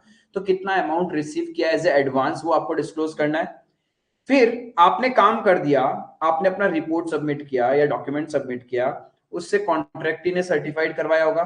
सर्टिफाइड करने के बाद मेरा रेवेन्यू डिसाइड हो गया कि इतना पैसा तो मेरा बनता है। यदि मैं बोल रहा हूँ 40% काम हो गया और कॉन्ट्रैक्टी भी बोल रहा है 40% काम हो गया, तो टोटल रेवेन्यू का 40% तो आज मिलेगा मुझे, राइट? तो मिलना चाहिए मुझे, बट क्या कॉन्ट्रैक्टी पूरा देगा? क्या कुछ रख लेगा? तो जितना रख लिया है वो भी आपको डिस्क्लोज करना है, the amount of retention. Is it clear? 3 disclosure in case of work in progress या कॉन्ट्रैक्ट इन प्रोग्रेस क्या क्या है? कितना एग्रीगेट मतलब टिल द रिपोर्टिंग डेट, यानी till year and total cost कितना लग चुका, एंड टोटल नेट प्रॉफिट या नेट लॉस। नंबर 2 में टोटल एडवांस कितना मिल रहा आपको कॉन्ट्रैक्टी से, एंड नंबर 3 कॉन्ट्रैक्टी ने कितना रिटेन कर रखा है आपका पैसा। क्लियर है? फिर एडिशनल डिस्क्लोजर, कस्टमर से कितना अमाउंट ड्यू है। ड्यू फ्रॉम भी हो सकता है, ड्यू टू भी हो सकता है। अभी फ्रॉम या टू क्या है समझो। सपोज आपने बिल बना के दिया और कॉन्ट्रैक्टी ने उसको सर्टिफाई भी कर दिया, आपने बिल बनाया 50 लाख का, बट कॉन्ट्रैक्टी क्या कर रहा है, 20% अपने पास रख रहा है और बाकी पैसा आपको दे रहा है। तो यानी हमें कितना मिल गया, 40 लाख मिल गया, 10 लाख अभी भी मिलना है। वो आगे देगा, वो बोलता है अभी नहीं, नेक्स्ट ईयर भी तो काम करोगे ना, तो धीरे धीरे करके आपको देते रहेंगे। तो 10 lakh is basically the retention money. वो क्या हो गया, अमाउंट ड्यू फ्रॉम कस्टमर, हमें कस्टमर से मिलना है। लेकिन कभी कभी क्या होता है कि ज्यादा पैसा दे देता है कॉन्ट्रैक्टी, तो उस कंडीशन में हमें क्या करना है, कॉन्ट्रैक्टी को पैसा वापस रिटर्न करना है। इफ कॉन्ट्रैक्टी हमारे बुक्स में डेटर है तो मतलब amount due from customer. If वो हमारा क्रेडिटर बन गया, मतलब हमें उसको रिटर्न में पैसा देना है, तो वो क्या हो जाएगा, अमाउंट ड्यू टू कस्टमर। ठीक है? अब वो कैसे निकालते हैं, जितना हमने खर्चा किया प्लस उसमें प्रॉफिट भी लेंगे हम उससे, और लॉस है तो माइनस, तो यानी हम इससे यही पैसा लेने वाले हैं। ये तीन अमाउंट नॉर्मली। अब प्रोग्रेस बिलिंग क्या है? जितना का आप बिल बना चुके हो। प्रोग्रेस बिलिंग मतलब जितना का बिल, सपोज आपने खर्चा किया 100 रुपए का, कॉस्ट है ये तो, बट क्या आप कॉस्ट पे बेचोगे क्या अपने काम को? प्रॉफिट भी लेंगे, तो आपका बिल जो बनेगा वो तो सेल वैल्यू पे बनेगा, तो आपने उस पे 10 रुपए का प्रॉफिट लगा दिया, तो आपके लिए क्या हो गया? 110 रुपए। अब उसमें से जितने का बिल उसने एक्सेप्ट किया है, दैट इज प्रोग्रेस बिलिंग। यानी कभी कभी क्या होता है, हम बोलते हैं कि हमने काम कर दिया 40%, बट कॉन्ट्रैक्टर बोलेगा नहीं 35% ही हुआ है, तो यानी हम बिल कितने का बनाएंगे? 35, राइट? तो बाकी जो है वो अभी भी मिलना है मुझे। तो इफ वो पॉजिटिव आ रहा है मतलब अमाउंट ड्यू फ्रॉम कस्टमर, और इफ वो नेगेटिव आ रहा है that means amount due to customer, हमें पैसा उसको देना है। क्लियर है? आई बात समझ में? तो ये ऐसे समझ में नहीं आता, जब हम प्रैक्टिकल क्वेश्चंस के साथ इसको करेंगे थोड़ा और क्लैरिटी आएगा। इसमें बस अपने को डिस्क्लोजर पार्ट है और ये निकालना ही पड़ता है कि कितना ड्यू फ्रॉम है, ड्यू टू है, कितना आपने एडवांस रिसीव कर रखा है, कितना परसेंटेज कंप्लीशन हो चुका है, कितना रिटेंशन है, राइट? जो अभी हमने क्वेश्चन किया था उसमें एड ऑन किया जा सकता था कि रिटेंशन बताओ, वो आराम से हो सकता था। देखो अभी कुछ क्वेश्चंस करते हैं, उससे ये सारी कैलकुलेशंस करेंगे अपन। Number 7,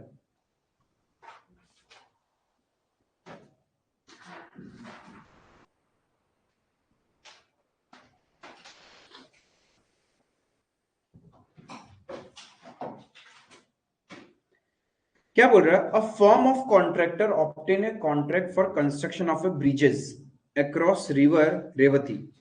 the following details are available in records kept for the year ending 31st of March X1। ठीक है, ब्रिज बनाने का कॉन्ट्रैक्ट मिला है एक नदी के ऊपर में, नदी का नाम रेवती रिवर है। फिक्स प्राइस कितना है कॉन्ट्रैक्ट का? 1000 lakh. Work certified for the cost incurred, हमने जितना खर्चा अभी तक किया उसमें से 500 लाख का ही काम सर्टिफाइड हुआ है हमारा। Work yet not certified for the cost incurred is 105। तो टोटल कॉस्ट इनकर्ड कितना हो चुका है? एक्चुअल एक्सपेंस हम कितना कर चुके हैं? 600, क्योंकि 105 तो सर्टिफाइड ही नहीं किया उन्होंने, बट हमने तो खर्चा कर ही दिया, उसमें से सर्टिफाइड कितना किया है? 500 लाख का। ठीक है भाई। Estimated further cost to completion 495, तो मेरा फ्यूचर कॉस्ट है 495। तो प्रोजेक्ट और क्या है?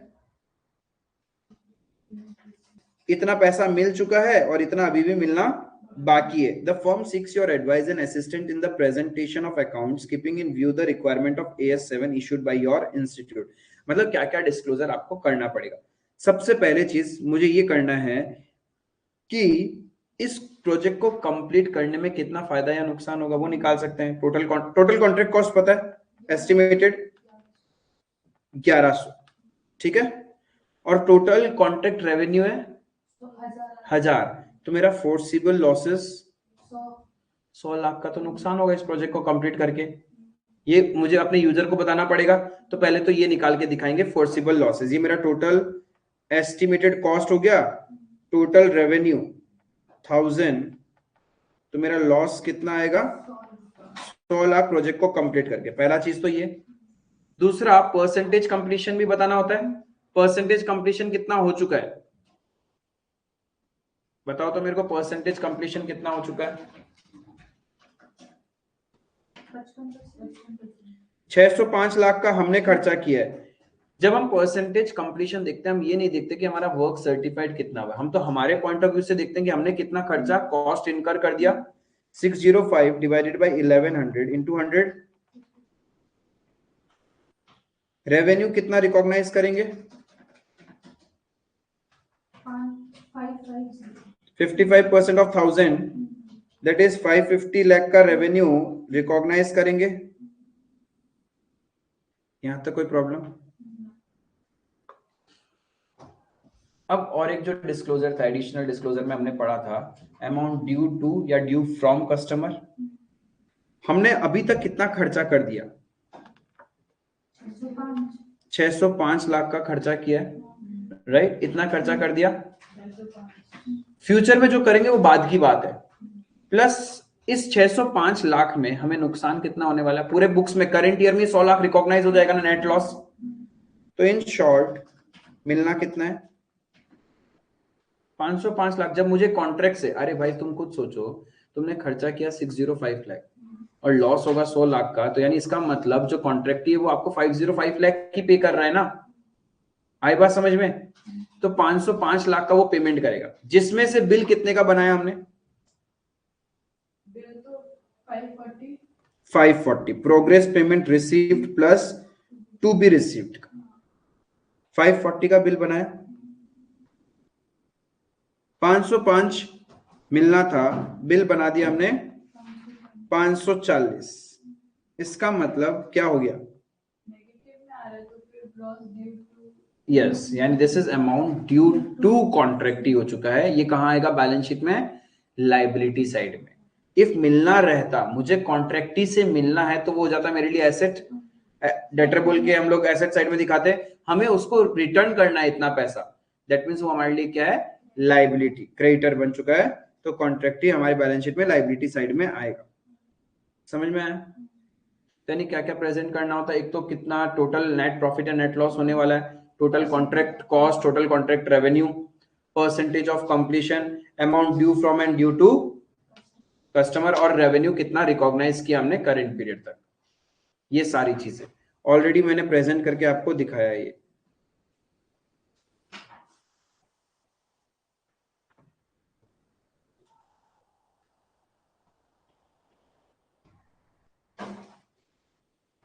ये तो वही सारी चीजें जो अभी तक, क्या जो नया क्या आ गया?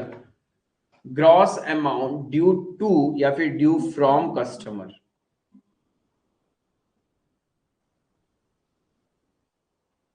प्रॉफिट होता तो ऐड हो जाता, क्योंकि ज्यादा पैसा मिलना है।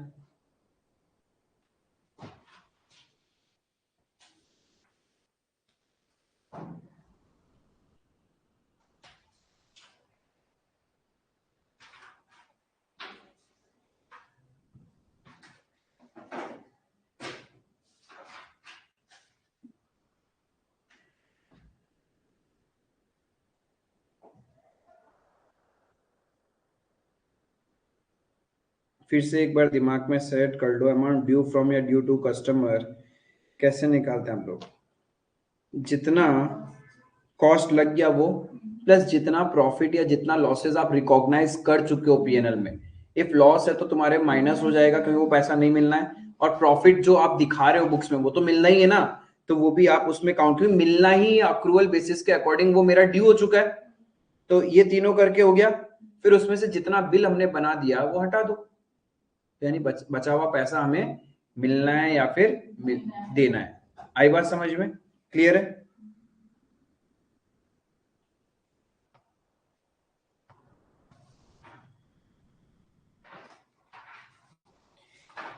Disclosure requirement of AS7 theoretical. अभी जो ये डिस्क्लोजर पढ़े थे, ये सारा लिखना होता है। जब डिस्क्लोजर पूछेगा तो आपको ये सब लिखना होगा। जनरल डिस्क्लोजर के अंदर में हम 3 चीज बताएंगे।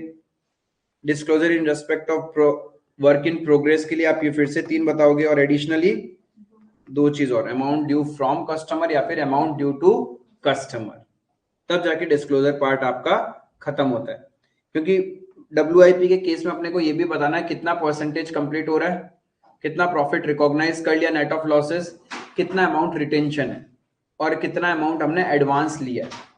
क्लियर है? और जनरल में तो हम लोग क्या करते हैं, कितना रेवेन्यू रिकॉग्नाइज किया, रेवेन्यू रिकॉग्नाइज करने का मेथड क्या था, स्टेजेस ऑफ कंप्लीशन निकालने का मेथड क्या था। ठीक है? इस तरीके से जब आप अपने आप से 5-7 बार 10 बार रिवाइज करते करते बोलोगे ना, तब जाके फिट होगा। आपको लगेगा कि एक बार पढ़ लिया, अच्छा हाँ ठीक है इजी है, आधा घंटा बाद भी आपको लिखने दिया जाएगा ना, आप भूल जाओगे कि किसके बाद क्या लिखना था। इसको बहुत बार बोलना पड़ेगा कि इसके अंदर में ये बातें, एंड जितना लेमेन वर्ड्स में आप इसको रिटेन करोगे उतना याद रहेगा। एग्जैक्ट वर्ड टू वर्ड याद करने जाओगे तो समय ज्यादा लगेगा। इससे कॉमन लैंग्वेज में याद करो, फिर प्रेजेंट करो, ऑटोमेटिकली हो जाएगा। ठीक है? तो वो थियोरिटिकल है 11। 12 हो गया था, 13 थियोरिटिकल।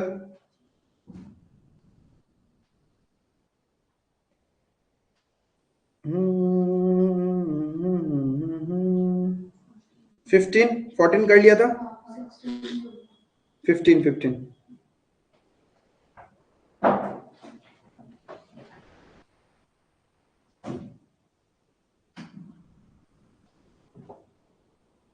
टोटल कॉन्ट्रैक्ट प्राइस कितना है अपना? 12,000 लाख। ठीक है, work certified, work not certified, इसका मतलब एक्चुअल एक्सपेंसेस कितना हो चुका?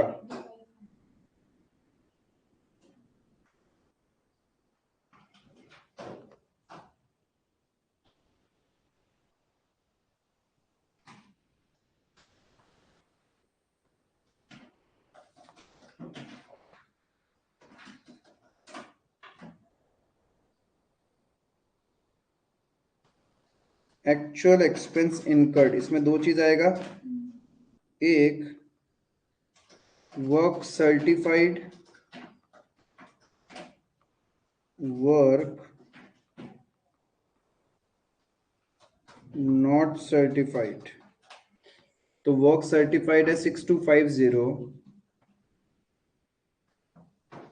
एंड नॉट सर्टिफाइड में, तो टोटल काम कितना हो चुका? 7500 हो गया rupees in lakhs plus future estimated cost कितना लग सकता है मेरा? 8750। टोटल एस्टिमेटेड कॉस्ट कितना हो गया? 16,250।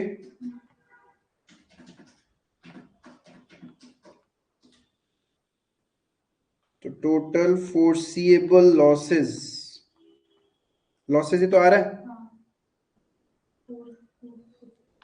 16,250 का कॉस्ट है, माइनस रेवेन्यू कितना? 12,000 लाख, तो मेरा 4,250 टोटल फोर्सिबल लॉस है।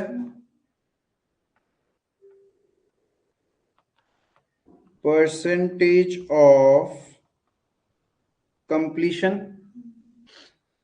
कितना खर्चा कर चुके? टोटल करना है 16,250,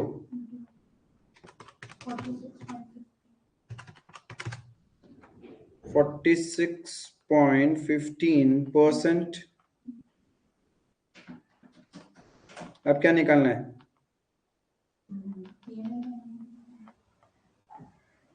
पीएनएल तो बनाना ही है। अच्छा ठीक है, revenue to be recognised, amount due from due to, तो profit and loss for the year ended बना दे क्या?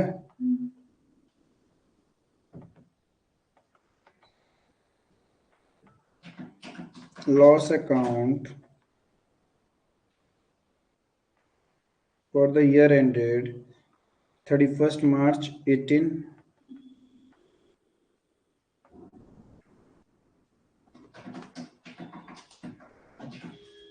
बनो।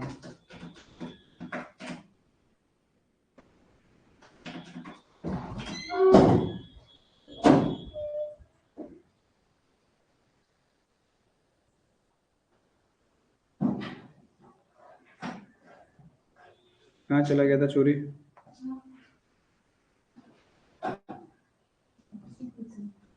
हाँ कहाँ चला गया था, हम तुमसे ही तो पूछ रहे हैं। एक फोन आया। ओह ऐसा बात है क्या? क्या चीज? हाँ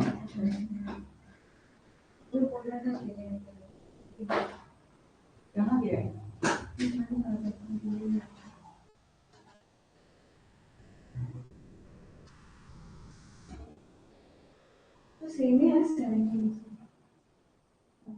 नहीं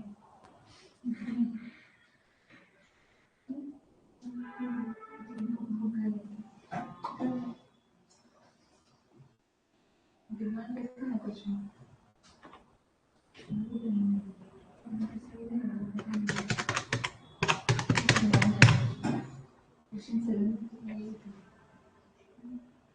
लास्ट वाला जो भी लोग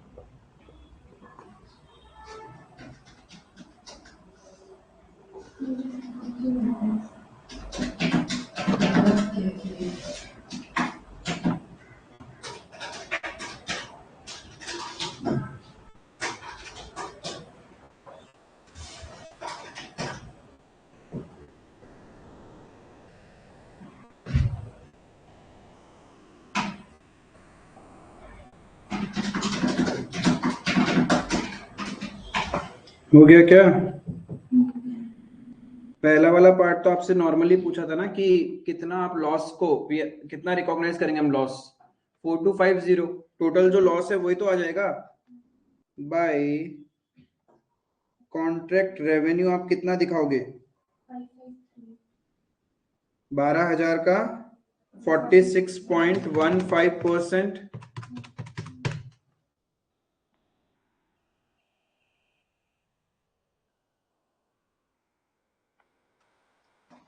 फाइव 5,538 to contract cost 1,7,500। अरे कॉन्ट्रैक्ट कॉस्ट तो जितना है वही आएगा। बाय नेट लॉस कितना दिखाना है 4250 का नेट लॉस तो दिखाना ही पड़ेगा। तो हमारा प्रोविजन कितना बनेगा? Yes to provision for loss 2288।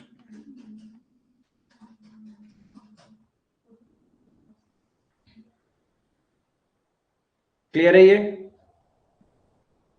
Second क्या पूछा आपसे?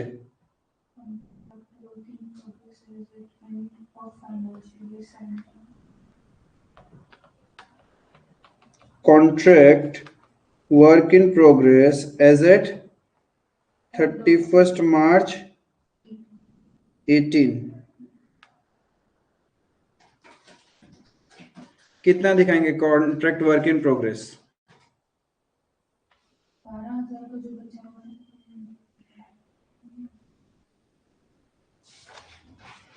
हे भगवान, वर्क इन प्रोग्रेस क्या होता है? तट नहीं जो चल रहा है जो काम चल रहा है उसको वर्क इन प्रोग्रेस, यानी जो काम चल रहा है उस पर जितना खर्चा हो चुका है उसी को हम वर्क इन प्रोग्रेस बोलते हैं। अरे यानी जितना तुमने कॉस्ट इनकर्ड कर लिया वही तो वर्क इन प्रोग्रेस है। 7,500 यानी इसमें दो चीज आएगा, वर्क सर्टिफाइड कितना,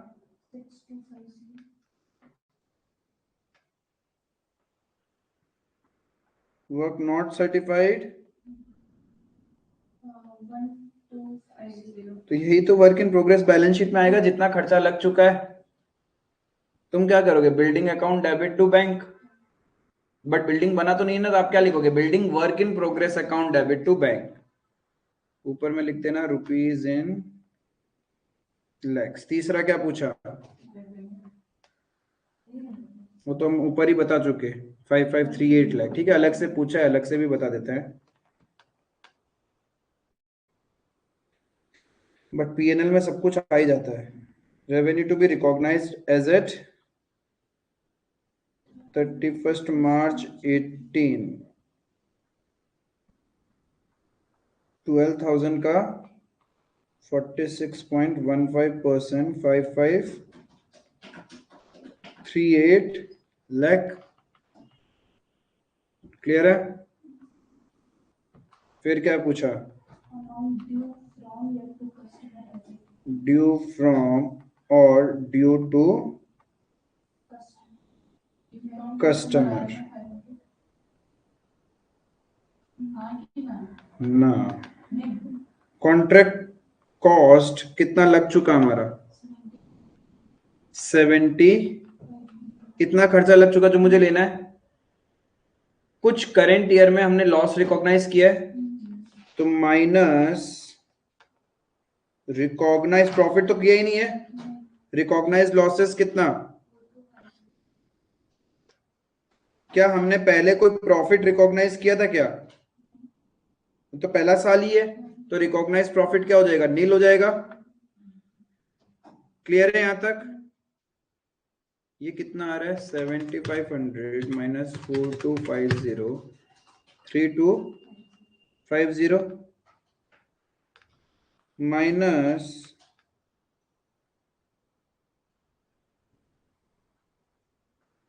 3750 due to Western. Progress billing 5500 plus 1500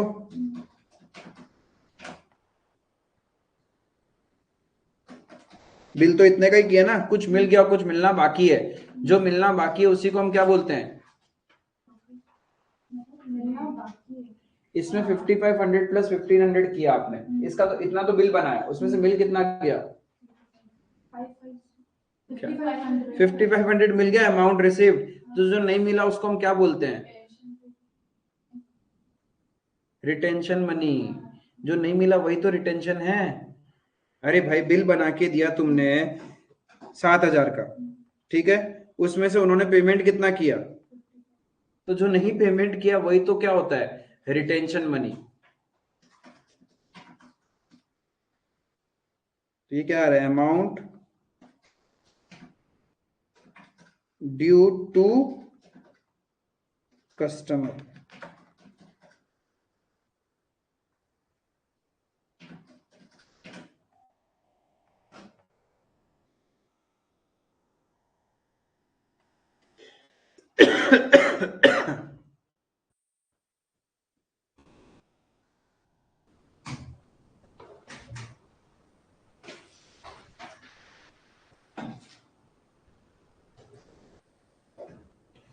contract price कितना है? 85 लाख। निकालना क्या है? Percentage of completion and the contract revenue cost to the account. ठीक है। मटेरियल इशू 21 लाख का, out of which material costing 4 lakh is still lying unused. तो क्या ये खर्चे में काउंट होगा? ये क्लोजिंग स्टॉक है, तो मटेरियल कितना काउंट करेंगे? 17 lakh. Labour expenses 16 lakh, out of which 1 lakh is still unpaid. क्या ये काउंट होगा? 16 पूरा ही काउंट करेंगे, आउटस्टैंडिंग भी तो अक्रूवल बेसिस में आता ही है, तो 16 lakh. Then specific contract cost. क्या स्पेसिफिक कॉन्ट्रैक्ट कॉस्ट में ऐड होता है? क्या होता है स्पेसिफिक कॉन्ट्रैक्ट कॉस्ट? जो अलग नंबर 1 का तो वो लॉस बोले ना, तो जो हमने पीएनएल में नेट लॉस आया वही आंसर है प्रीवियस क्वेश्चन का। हाँ बोलो स्पेसिफिक कॉस्ट का एग्जांपल। जो शायद कॉन्ट्रैक्ट फी से पे करना एग्जांपल बोला, एक क्वेश्चन में था अप्रूवल लेना पड़ा प्रॉपर्टी का कुछ डिपार्टमेंट में जाके, तो वो जो भाई बिल्डर का काम है बिल्डिंग बनाना, अप्रूवल लेना नहीं। अप्रूवल तो कौन लेगा? जो वहां का मालिक है। समझो कोई लाइसेंस वगैरह लेना है तो वो तो वही लेगा ना। That is specific contract cost. तो वो भी कॉस्ट का ही पार्ट बनेगा, वो रेवेन्यू का पार्ट भी बनता है और कॉस्ट का पार्ट भी बनता है। तो ये भी खर्चा लग चुका है 5। Subcontract cost for work executed advance paid to subcontractor ₹4 lakh. तो बताओ कितना होगा? सब कॉन्ट्रैक्ट होता क्या पहले तो ये बताओ। हाँ? सब कॉन्ट्रैक्ट क्या होता है बाबा? मीनिंग्स पता होना बहुत जरूरी है ना। वो कॉन्ट्रैक्ट के लिए कोई एक्सपेंडिचर कॉन्ट्रैक्ट के अंदर कोई कॉन्ट्रैक्ट बाप रे, कॉन्ट्रैक्ट के अंदर कॉन्ट्रैक्ट है भगवान। ऐसे थोड़ी ना कोई बोलता है। You don't say like this, bro. अरे समझ लो, मेरे को इस रूम का इंटीरियर करने का था, हम आया, ठीक है, हम ले लिया ये काम। अब हमको मेरा दूसरा प्रोजेक्ट भी चल रहा है, हमको पता हम नहीं कर पाएगा। मैंने क्या किया, कम रेट में किसी और को बोला कि तुम कर देना, ऊपर नीचे होगा पकड़ा मैं ही जाऊंगा। तो मैंने क्या किया, अपना काम किसी को ट्रांसफर कर दिया, दैट इज सब कॉन्ट्रैक्ट। ओरिजिनली मुझे मिला बट मैंने अरे तुमने सबलेट का वर्ड नहीं सुना क्या? सबलेट, खुद भाड़े पे लेके किसी और को भाड़े पे दे देना। तुम कोई मालिक हो गया उस जगह के, किसी को रेंट पे दे सकते हो, तुम क्या कर रहे हो? सबलेट कर रहे हो, राइट? वैसे ही सब कॉन्ट्रैक्ट होता है। जैसे बड़े बड़े लोग क्या करते हैं, बड़ी बड़ी कंपनियां क्या करती है, बड़े बड़े प्रोजेक्ट्स तो उठा लेती है but it is not possible for them to execute the entire project. फिर उन लोग क्या करते हैं, छोटे छोटे कॉन्ट्रैक्टर्स को ढूंढते हैं, उनको छोटा छोटा काम देते रहते हैं, ऐसे करके काम कंप्लीट होता है। ठीक है, जैसे समझ लो L&T ने यहाँ पे पुलिस की बिल्डिंग बनाने का कॉन्ट्रैक्ट ले लिया, अब उसमें हर चीज L&T नहीं कर पाती है, तो वो क्या करती है, वहां के लोकल वेंडर्स को सब कॉन्ट्रैक्ट कर देती है। अच्छा ठीक है, इलेक्ट्रिक का काम आप कर देना, लाइट आप सप्लाई कर देना, मटेरियल आप सप्लाई कर देना, दैट इज सब कॉन्ट्रैक्ट। तो सब कॉन्ट्रैक्ट का खर्चा कितना लगा, 7 लाख। जितना लगा हम तो उसी को कॉस्ट मानते हैं, एडवांस कितना दिया क्या नहीं दिया उससे मुझे लेना देना नहीं है कॉस्ट में। देन फर्दर कॉस्ट एस्टिमेटेड, यानी अभी तक कितना खर्चा लग चुका है मेरा, 17 प्लस 16 प्लस 5 प्लस 7, क्या 17 प्लस 16 प्लस 5 प्लस 7, 45।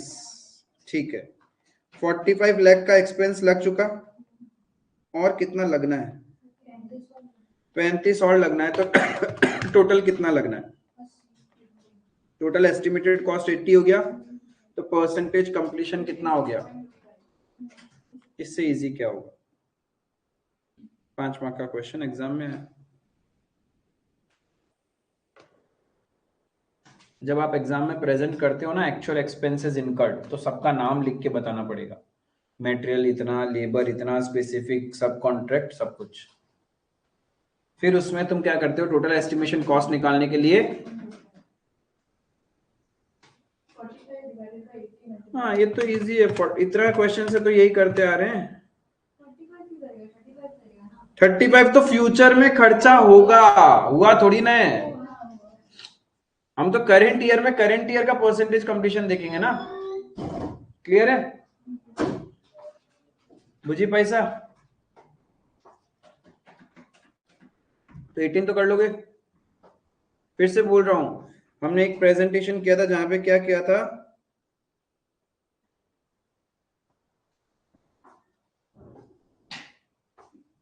इस तरीके से, जो नंबर 10 में किया था ना,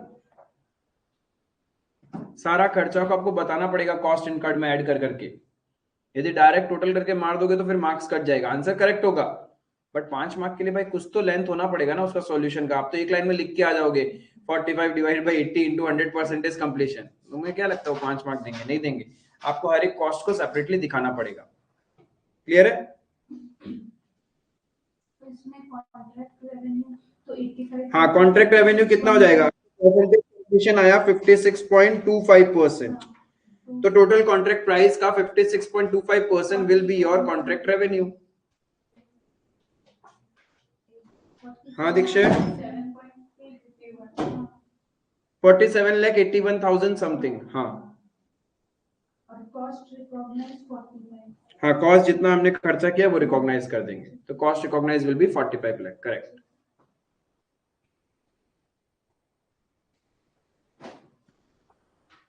ठीक है,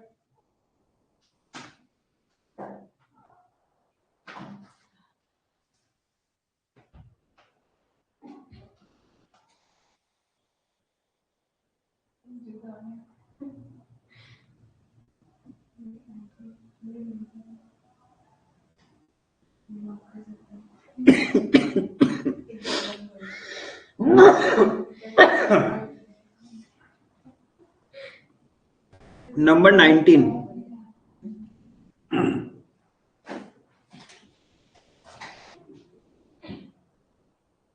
तुम्हारा आवाज नहीं आ रहा भाई। Why didn't we count advances? अरे एडवांसेस खर्चा कैसे होता है भाई? कॉस्ट क्या होता है? एज पर अक्रूवल बेसिस हम क्या लेते हैं? क्या अक्रूवल बेसिस में प्रीपेड एक्सपेंस को करंट ईयर के पीएनएल में एक्सपेंस काउंट करते हैं क्या? वो तो माइनस करते हैं ना हम करंट ईयर के टोटल एक्सपेंसेस से, नहीं करते। Similarly advances paid to anyone is not an cost for current year, हम सिर्फ करंट ईयर में कितना खर्चा हो गया वो देख रहे हैं, नेक्स्ट ईयर में जाके वो काउंट हो जाएगा। जैसे क्लोजिंग स्टॉक को तुम करंट ईयर का कॉस्ट नहीं मानते, उसको एसेट मानते हो, नेक्स्ट ईयर जब उस स्टॉक को यूज करोगे तब तुम उसको कॉस्ट मानते हो।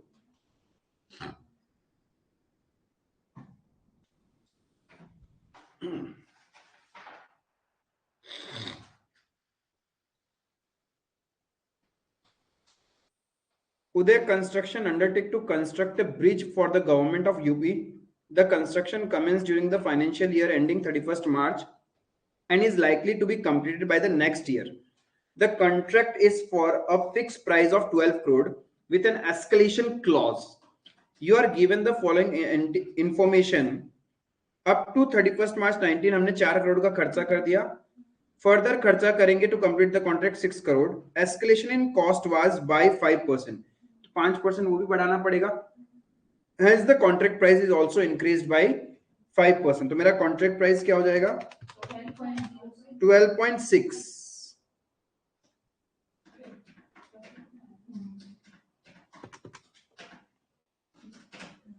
मेरा नया कॉन्ट्रैक्ट रेवेन्यू कितना हो जाएगा? 12.6. एंड टोटल कॉस्ट कितना हो जाएगा?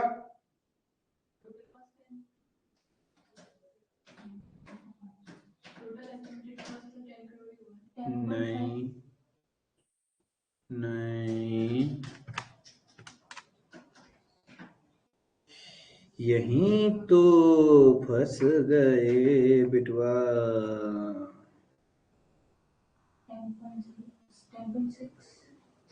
10.6. Why 10.6? 10.5. 10.5 तो बोला ही एक ने. कैसे 10.5? How come 10.5? 10 होगा.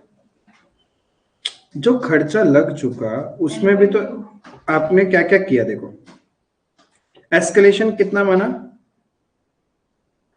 5%. किस पे?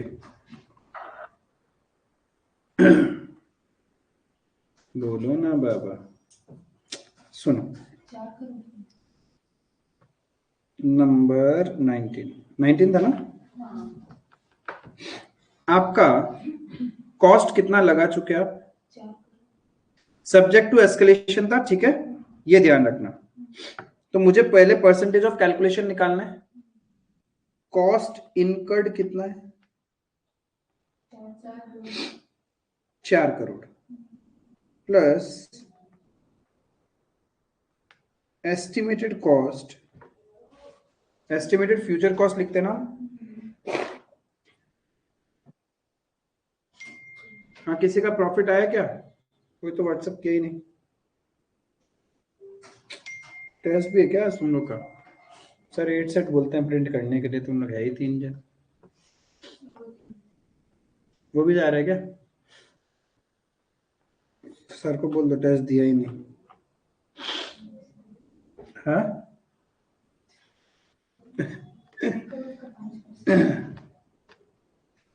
ये 10 करोड़ तुम्हारा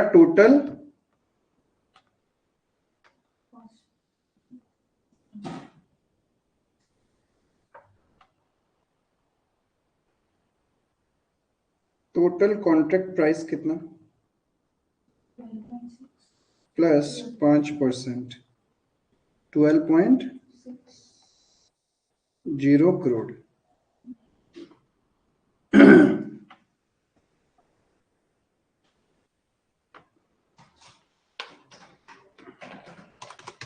रेवेन्यू 5.04 आया और कॉस्ट इनकर माइनस करके तो फिर रेवेन्यू कितना आया? 5.04. ठीक है, और फिर कॉस्ट इनकर 4 है तो फिर 1.04 ही नेट प्रॉफिट आया ना. 1.04. हाँ, नेट प्रॉफिट 1.04. लेकिन यहाँ पे ना एक पंगा है. एक चीज देखो, इस क्वेश्चन के अंदर में कॉस्ट लगा चुके हम 4 करोड़ और लगने वाला है मेरा 6 crore. Escalation in cost was by 5%. Hence the contract cost is also increased by 5%. यानी क्या बोल रहा है? Escalation in cost was by 5%. यानी ऑलरेडी 5% से खर्चा बढ़ चुका है. यानी जो ये 6 करोड़ का खर्चा आया ना, ये 5% जो खर्चा लग चुका उसमें प्लस जो फ्यूचर लगने वाला है, ये मेरा क्या है? 5% कंसिडर होने के बाद ही है. Escalation in cost was by 5%. इसका मतलब ऑलरेडी जो खर्चा है उसमें हम जब कॉस्ट बताते हैं तो हमने वो 5% कंसिडर करके बताया होगा. लेकिन जो रेवेन्यू है वो तो कब डिसाइड हुआ था? 12 करोड़ पहले डिसाइड हुआ था ना. तो हमें क्या करना है? जस्ट रेवेन्यू को बदलना है. तो मेरा परसेंटेज कंप्लीशन कितना आएगा? 40%. ठीक है, 40%. और अमाउंट 12.6 into 40%. 80% क्या होगा? फिर ये 6/10 किया होगा, तो फिर भी 80 कैसे आएगा? 60 आना चाहिए इसका, स्पेशल कुछ किया होगा, शक्तियां हैं इसके पास, ये लक्ष्मी माता है। रेवेन्यू टू बी रिकॉग्नाइज कितना हो जाएगा? 12.60 का 40% 04 करोड़। तो profit for the year ended 31st March 19, 1.04 crore.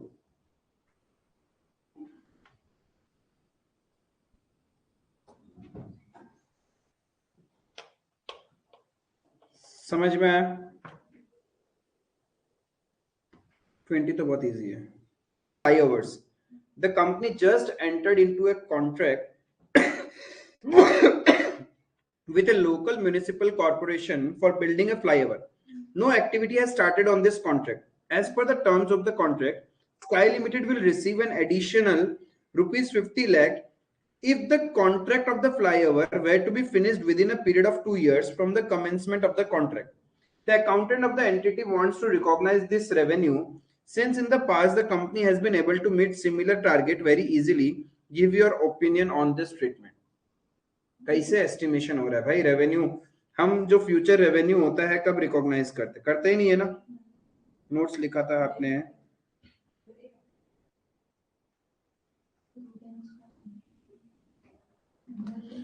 Incentive एक तरह से वो क्या है, 50 लाख इंसेंटिव ही तो है। इंसेंटिव का मतलब क्या था? जब आप समय से पहले काम कर दोगे तब इंसेंटिव मिलता है। तो incentive payment are included in contract revenue when both the conditions are met. Contractor is significantly advanced that it is probable the specified performance standard will be met or exceeded. मतलब जो standard पे काम करना है वो हम करेंगे, उससे ज्यादा अच्छा ही करेंगे. And the amount of the incentives can be measured reliably. But यहाँ पे तो काम ही चालू नहीं हुआ, तो कैसे on the basis of past कर सकता है? लेकिन सफिशिएंटली एडवांस्ड का मतलब क्या? उसके पास प्रूफ है कि हम कर देंगे. यदि उस तरीके से तब तो रिकॉग्नाइज कर लो, बट यहाँ पे तो कुछ भी काम वाम चालू नहीं है, तो कैसे बोल सकता है कि वो कर लेगा? एक बार काम स्टार्ट होगा on the basis of percentage complete. Suppose first year में ही ऐसा हुआ कि 60% 70% काम हो गया, तो उसके बेसिस पे हम ये सोच सकते हैं कि अब तो 6 महीना 7 महीना में काम खत्म ही हो जाएगा.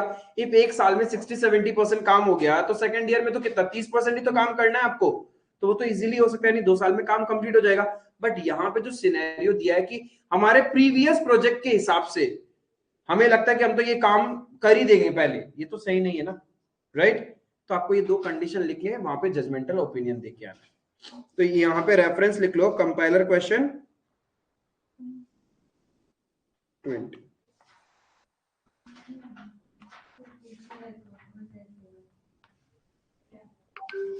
और क्या लिखेगा? 21 में क्या था? In case of a fixed price contract, the outcome of a construction contract can be estimated reliably only when certain conditions prescribed under AS7 are satisfied.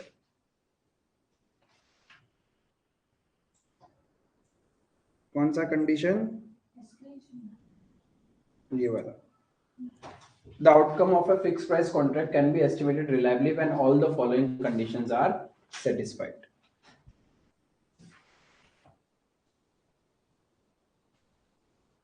Question number, ठीक है, theoretical question.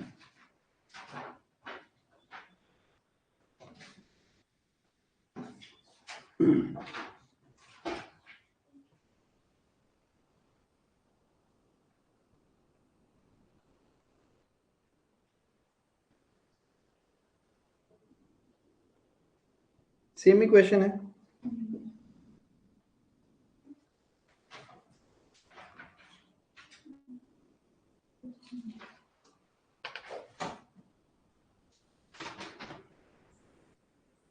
ट्वेंटी टू अभी जैसे किया था वही वाला तो. Contract price दिया हुआ है, work certified, work pending certification, estimated further cost, stage wise payment received, progress payment in pipeline. मतलब ये क्या है? रिटेंशन मनी, बिल कितने का बना के दिया होगा हमने? 1400 का। टोटल कॉस्ट कितना लगेगा?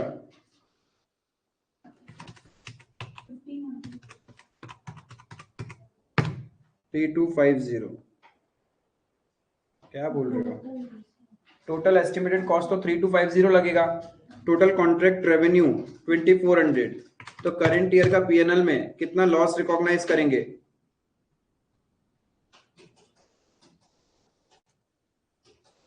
3250 का टोटल खर्चा है, 2400 का रेवेन्यू है, तो 850 क्या हो जाएगा? टोटल फोर्सिबल लॉसेस जो करंट ईयर पीएनएल में रिकॉग्नाइज करना है। Compute the amount of profit और loss for the year ended, निकाल दिया हमने कितना? 850। Arrive at the contract work in progress, work in progress कितना माना जाएगा? जितना हमने खर्चा कर दिया, work certified plus work not certified, that is 1500।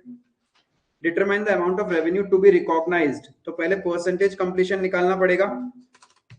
1500 divided by 3250, percentage completion कितना है? 46.15%। तो रेवेन्यू रिकॉग्नाइज कितना करेंगे? 2400 इंटू 46.15%, 11.6। अमाउंट ड्यू फ्रॉम या ड्यू टू कस्टमर निकालना होता तो कितना आता?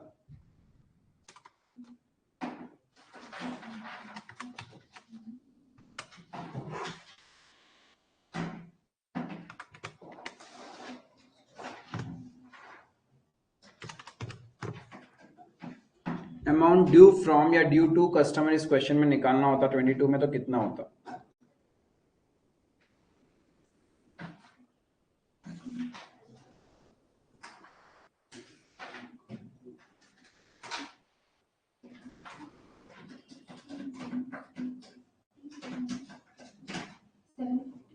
ड्यू फ्रॉम है या ड्यू टू है? मेन तो वही है ना, वैल्यू नहीं है मेन, है कि देना है या लेना है। ड्यू टू है, क्योंकि देखो सिंपल सा है, यहाँ पे हमने अभी तक खर्चा कितना कर दिया? 1500। रिकॉग्नाइज लॉसेस कितना है? 850। तो 1500 माइनस 850, 650 होना चाहिए, लेकिन हमने बिल कितना बना दिया? 1400 का। तो 750 नेगेटिव आ रहा है, that is due to customer. आई बात समझ में? 22 तो शायद प्रेजेंटेशन है अपने पास।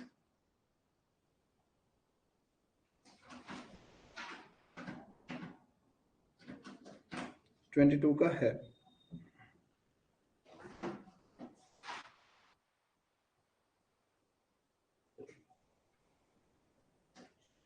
क्लियर है? Remaining 4 questions will be your homework. Same he question, ऐसा कोई डिफरेंट है नहीं, एक जैसा ही क्वेश्चंस है। ठीक है, रिकंसाइल कर लेंगे कल, फिर will be starting with the new accounting standard. देखते हैं कौन सा स्टार्ट करते हैं, कौन सा करें स्टार्ट?